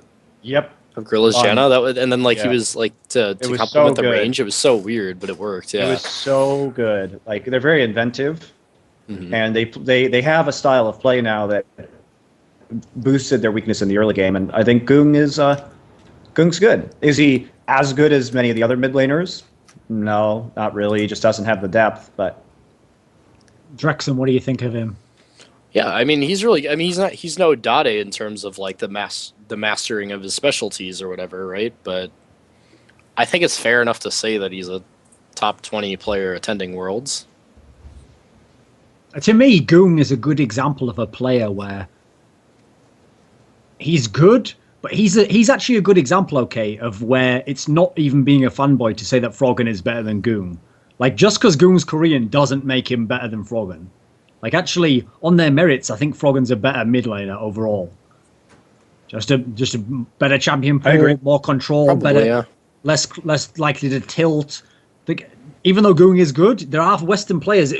Like, everyone thinks that we're super biased to Koreans. No, there are Western players who are better than some of these Korean players. But that's also because this isn't the best Korean. That's the key point to make here. Okay, who else did I have? I think I had another one. We already slightly addressed it. I had Meteos on my list. You don't think Meteos can be in the top 20 anymore? Anyone? I had a hard time fitting him. Yeah. I just think does he make like, your top 20? I would be including Acorn and Hart, so I would say like all Cloud9's players are probably gone at that point. Fair enough. Okay. Yep, same here. When I first did my draft of my list, I had Meteos at 19, but I felt it wasn't fair to not have Hart on the list over Meteos. So he's a great North American jungler, but I mean he's a great North American jungler. So I maybe have a weird reason for having him as my Cloud9 player, which is like this. All of the other North American players, to me, will be much worse internationally than they are domestically. So, like, okay, Balls can be, at times, the best North American top laner. He's not going to have a chance versus Save. He would get murdered. Maybe even against Gogoing as well. I'm not quite sure on that one. But I think well, he wouldn't get murdered in lane, but the big difference is that the laning phase is short, and when we consider how much pressure Balls will be under from Watch, like, that's... I mean, it'll be really surprising. It would be shocking. If we're to see that matchup next week, you know, we're going to see Save and Watch versus Meteos and Balls. It's going to be interesting. And then you guys mentioned Sneaky before. This is the worst tournament for Sneaky to play, and he's playing like nearly all the good AD carries made it to this tournament. Like, this is not a good place to be the 11th best AD carry in the tournament. Well, maybe not 11th, maybe like 9th best or something, but he's actually probably the worst relative to his role of everyone in the tournament. Next up, High. We've already seen what happens when High goes against super duper mid laners from other regions. He gets his head caved in by fucking Alex Ich and Expeke when they're on their champions. He gets utterly dominated. To me, High's going to have a less of an impact against those really good mid laners. Admittedly, he only plays Froggen and Goong in the group stage, but if he ever gets to play against Dade or who else? Those are probably the only ones he could play against. I don't think it'd end up very well, let's put it that way. He would get embarrassed. Who else is there? And then, yeah, come on. We can't talk about Lemonation in a tournament that has Mata in it. Lemonation's really good and he's great mind and all that, but come on, man, he's not on that level. Who else wasn't on it? I think that was the only one that I had. I know Watch was almost on my list, but I removed him. Okay. Oh, I had one that I almost included. I actually was touch and go over whether I would put Soaz on.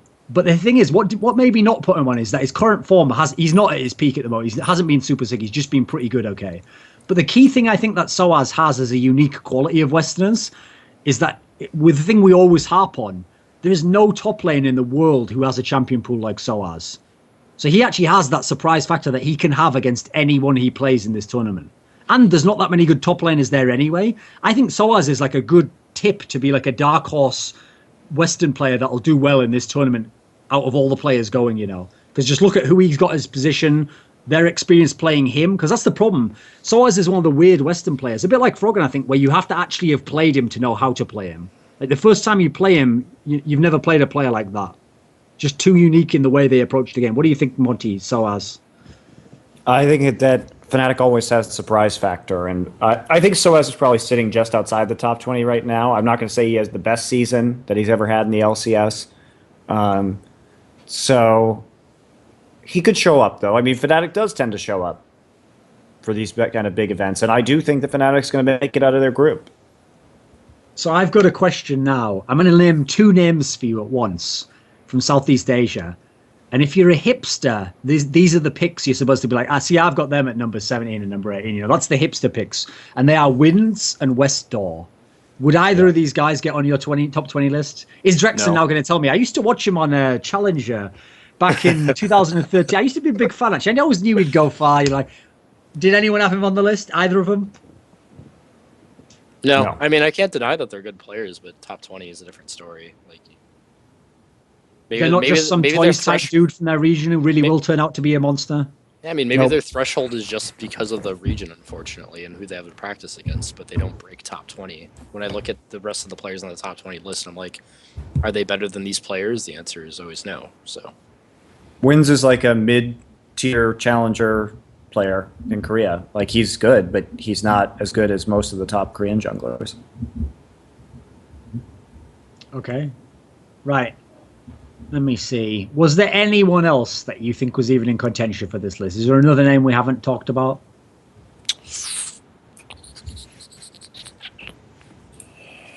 I mean, we already mentioned kind of went over Looper, you. Yeah, Yu's the hard. No, he was one of the hardest for me to put on because I'll be honest, I think that team isn't really like Stars and NaMei. It's like NaMei with like the perfect sets of role players to make him look like a god. Yep. That's the problem. So in isolation, how can I rank you over fucking Goong, you know? It's like, even if you want to say Goong's not... By the way, a funny fact I'll just bring up now, because not that many people saw it. But Drexxin actually did make his own Froggen type moment when I did my thing with him, like the player I'm most passionate about. Where for some reason, I'll give him credit, like literally 10 minutes after the recording, you did message me. But for some weird reason, Drexxin did that thing, I think, where you just like, you confuse whether you're talking about now or historical. And so somehow the words came out of your mouth that like Goog was like the second best mid laner of all time. Right after the podcast, I just like... It's all right, man. Everybody makes mistakes. But the thing is, I really want Goong to succeed. Oh, good. He's your Bjergsen then. He's your just, KT Heroes for me, man.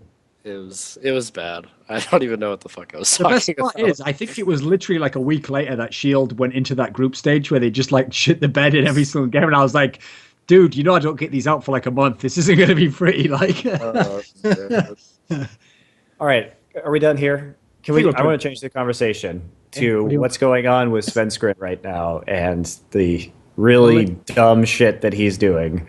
Because I don't really care. It's obviously just like really stupid and offensive what he did. But I want to talk about the ramifications of what he did. Because like we made predictions, and I predicted Royal and SK, these teams that seem to be disintegrating from within, to get out of that group. And it's increasingly looking likely that TSM can leave that group in first place. Because like it's just like this is taking away. I mean, with the Svenskeren issue, like obviously that's going to be consuming the team right now, and I'm not justifying what he did. I think what he did was shitty. But like that takes away from your ability to focus on the tournament, and the crowd is going to be immensely against you. And you're going to have to deal with that stress on the stage. And then if we look at what's happening with Royal, like all these like weird accounts of like the players getting mad at each other, infighting, the coaches telling them one thing, like players disobeying the coach, people just like pissed at each other. So how's that team going to perform? Maybe not so great, right? I also think a key point to make with that, because by the way, at the time of recording, we don't know what Svenskeren's punishment is. No official thing has been said. I would make a strong case, not just because I want to see SK play the tournament, that I think it's unfair to actually remove him entirely from the tournament. I think that is a massive overreaction. Firstly, because it punishes the team and everything else about the tournament. Like, here's the thing, okay, I'll tell you right now. If Svenskeren doesn't play in Worlds at all and TSM makes it to the round of 8, I will never consider that a legitimate round of 8. I'm sorry, and that'll be unfair to TSM, by the way, because for all I know, maybe they would have actually beaten full strength SK and proven it. And in that case, I'd have had to say, you know what? TSM did get to the round of 8. It was legitimate, and that was a real run. Whereas there'll always be an asterisk next to it for me, like, but the best jungler of the other team who might have beat them wasn't in, and we'll never know how good they were. So I actually think it fucks with TSM, believe it or not, even though they're going to be the ones who get boosted to the round of 8. Also, if you look at sports, there is a precedent I know in the NBA where if someone does something really inappropriate in a regular season game, then they might get suspended for like 5 games, right? But if you do something wrong in a playoff series, odds are you'll get suspended for 1 game. So you get a punishment, but they won't punish you as much because that would fuck your whole team in the playoffs. Whereas you're already getting punished by having 1 game. So if they had to suspend him, I'd rather they suspend him 1 game of the group or something, okay? Or I'd rather just fine him because it's not even in the fucking tournament. It wasn't even in competition. Just fine him $1,000 and just leave it at that, you know. It didn't happen in the service. So to me, it shouldn't impinge on SK's chances, you know. He should be fined and made to look like an idiot and punished, but don't ruin SK's chances because one of their players did this, okay? Thoughts, Monty? Oh, Drexxin can come if you've got something now. Oh, no, I was just going to say, yeah, no, I totally agree with you. Any ramifications beyond fining should take place after Worlds. I mean, SK already has to deal with the whole like incarnation deal, right? Yeah, and they're a team that's very, very influenced by the infrastructure. I mean, even when you see them like win in EU interviews, they'll talk about their like, you know, their sports psychologist or their coaching that they can't mention or whatever, you know, and how that's then like crucial to their growth as a team. So, and additionally, I don't think anybody actually wins out of the situation if they get punished in some way that hurts their performance at Worlds. Like, I don't think anybody aside from maybe Riot would be happy about that. Well, I don't know. I think that it's really difficult for Riot because you have this situation where you've banned players for a year for similarly offensive behavior from, like, say, it's hard because there's been this very harsh precedent already, and I think that I think that these players do deserve pretty harsh bans. But of course, are you going to let that overshadow Worlds and overshadow this tournament? Either way, it's a big controversy. I mean, nobody wins in this situation. Like, he did something that was very wrong, and he has to be punished for it in some way or another. And if you let him keep playing, that's like sort of endorsing what he did, or saying like it's not that bad, or it's not that bad as long as it interferes with enough, like, the professional scene, then it's okay. We're going to let it slide for the moment. Like, that's not great. That's not a great decision. There's really no winning. You know, it's just shit. And if you don't, Monty, and if you do punish it, then it just, like, it makes the tournament not that good in the group that is already the weakest in this tournament. Because it doesn't really matter whether Royal gets out, whether TSM gets out, whether SK gets out. These teams are going to be playing EDG and White. And, like, this is a group that has, like, the lowest chance of getting to semis out of any group in this tournament. Yep. But I've got a precedent. I'll give you a counter to what you just said there, Monty. In the history of LCS, we've now had 4 splits, and it's lasted 2 years. No player who was actively in the middle of a season of LCS has ever been removed for toxicity and banned. There was only I Will Dominate was banned before the season started, so they had time to get someone. Linak was banned before the season started and qualification started. Shook was banned before the season started, before all started. Nuclear and Mithy were banned once they were in Challenger and once they weren't in LCS. I actually think either that's an incredible coincidence that all the bans happened on players who weren't actively in a season, or it happened after or before a season. I would suggest that's unlikely. I think some of these timelines, it's just that it would be ridiculous to remove someone who's in an LCS team now halfway through the season, and that you do it afterwards or before, or you wait until they're not in LCS anymore. I'm not sure that. I think that they already have sort of done that anyway, Monty. Well, realistically, too. Well, no, I mean, you're offering data. That's it. So it's fine. Wait a sec. You're lagging out a sec. With facts. Wait there a sec. You're still lagging. I can't hear anything you're saying. Oh, wait a sec. Yeah, just wait there a sec. Try talking now. Okay. Yeah, it's back. Okay, go now. Sorry, hotel internet, everybody. Anyway, like, I'm not saying that this justifies what he did, but he's going to be punished, and his team is going to be punished simply because of the fact that he did it. Because doing that against the home crowd in Taiwan is going to be pretty brutal for him. And it also just puts the entire team on tilt, and where it will undoubtedly affect him and his teammates' performance and their ability to prepare adequately for these matches. And then punishing him after the season may be the way forward. Obviously, some form of punishment must be issued for this.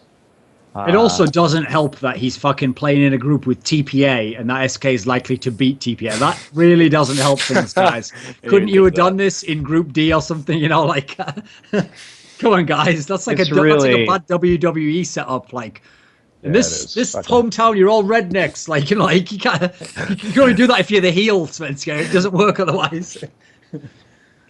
So I don't know. I don't know what they're going to do. I honestly think there's no good answer to this, and people are going to get mad no matter what. But, like, I think it's important to remember that this is really shitty for Riot, because either they don't have a choice. They either sort of put the competition first and, like, somewhat tacitly say that it's okay, maybe even just a little bit. They can publicly condemn it, but they can say, we want the tournament to come first, or they could ban him for his shitty behavior and then they compromise the tournament. Monty, So I'm not sure there's that's no true. good option here. I'm not sure you really do support it if you just don't let it. What the key thing is that you're not letting it ruin the bigger picture. Like, have you ever had a scenario in your life, Monty, where when you were a kid, you didn't want to do something okay, so you acted like a shit, and you normally maybe your punishment would be like you'd be grounded or sent to your room or you wouldn't be allowed out. But since the thing you didn't want to do maybe was go somewhere boring or go and do something you didn't want to do, then your parents would be like, but I'm not going to give you that punishment that I normally do. You're still going to have to come with us today, or you're still going to have to do that chore or whatever. Then you can take your punishment later. That's like the same scenario here. It's not that you're like in all scenarios of justice, you always look at the circumstances. There's no such thing as like a universal objective law that must always be punished this one way. It's always the merits of the case, right? I agree with you, and logically, I mean, what you're saying makes sense if you're comparing those kind of scenarios. But in the context of this tournament taking place in Taiwan, and the fact that there's going to be this enormous backlash, and indeed already has been. Okay. And you're dealing with the emotions of the host country that you're in. You can't like discount that as well. So, sure. I don't know, man. It's got to be like, I think that, I mean, there's no good way out of this. Like, I feel bad for Riot that they have to deal with this, and because someone's going to get mad, really mad, no matter what. And it sucks. Yeah, I mean, I could see the Southeast Asian market getting rather unhappy with Riot if there aren't immediate, repercussions for SK's actions at Worlds. So, on one hand, like, I personally feel like they should wait for these things to happen after Worlds, but then again, like, I have to understand Riot's a company, a business, and they'll probably upset a huge amount of their market in Southeast Asia by not like acknowledging that this is a very serious issue. That's also why I think he's going to be removed immediately. That's also though why I think you have to try and be fair without being partial to either party. Because, for example, let's say in an actual scenario of law, let's say a murder has happened. You don't say, oh, well, the family of the person who got murdered will want us to kill this person, so we better do it to appease them. Like that, if the punishment is too extreme, you don't just do it to make the people who are angry happy. You have to decide, regardless of... This is actually an area where Riot's best approach, I think, would be decide their own philosophy. What would we do if this was in America and someone had done it about Americans? What would you do if it's somewhere else? What is the one actual rule that we would be happy with in nearly all circumstances? And then just go from that viewpoint. Because otherwise, what if someone had done the same thing, but in a country where people wouldn't be as angry? Would we just give them less of a punishment? That doesn't really make sense in itself, you know. I think it's a tricky... I don't think there's any right answer. So anyone who's got a right answer, I'm suspect of, that they can immediately just come to the perfect answer. Like, there is no perfect doubt on this. Yeah, there isn't. And it's also a very complex topic, and Riot has no time to think about what the best course of action is. They're in the middle. We're 2 days before the biggest tournament of the world that they've been working on all year is about to happen. Like, they don't have time to have a debate for 3 hours about the ethics of the situation. They're going to have to maybe be very decisive. And just as a side point, by the way, I wouldn't hold it like unduly against Riot if they remove him, even though I think that is I think it's an overreaction. But it will fuck that group completely. Like, one of the worst things about that is that the best thing about that group is, in theory, one of the high-profile players for every team in the group is the jungler. So we have Amazing for TSM, we have Winds for TPA, we have Svenskeren for SK, and we have Insec for Starholm Royal Club. I think everyone wants to see what happens when those four players play against each other in double round robin. That sounds fucking awesome, regardless of the problems with the political shit, you know. Yeah, I mean, to branch off that, I'm interested in the AD carries as well, because both BB and UZI are Vayne players. And so is Candy Panda. Yeah, maybe he will. Well, he thinks he is Monty. I mean, first of all, he calls him Wayne. But all the he likes to call him Wayne. I know, they do. Dexter does that great, too. Though. It is great, though. Do we have any more topics to discuss? No. So... Do you have any final words for the baying audience who must surely be asking for your head by now, Drexxin? No, we're sorry. We're sorry about the hate. Oh, it's okay. I'll handle it. But yeah, no, I appreciate coming on the show. there are world previews going on over at GG Chronicle. I should have a Starhorn Royal Club one up tomorrow for them, so you guys might want to check that out if you want a little more insight of the team coming into Worlds. Other than that, nope. Will China talk beyond during Worlds? Huh? Will China talk beyond during Worlds? We're going to have to discuss that. I'll talk to Kelsey about it, because I'm not entirely sure. We don't want any scheduling disputes, so... Because I think actually, I'm not allowed to say this, like now China Talk will actually be on gamers apparently. So, welcome in. Join the fold, buddy. Sounds good, man.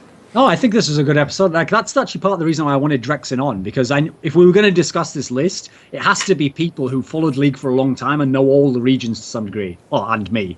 But so it has to be those people and me. And so there's not that many people who fit the bill.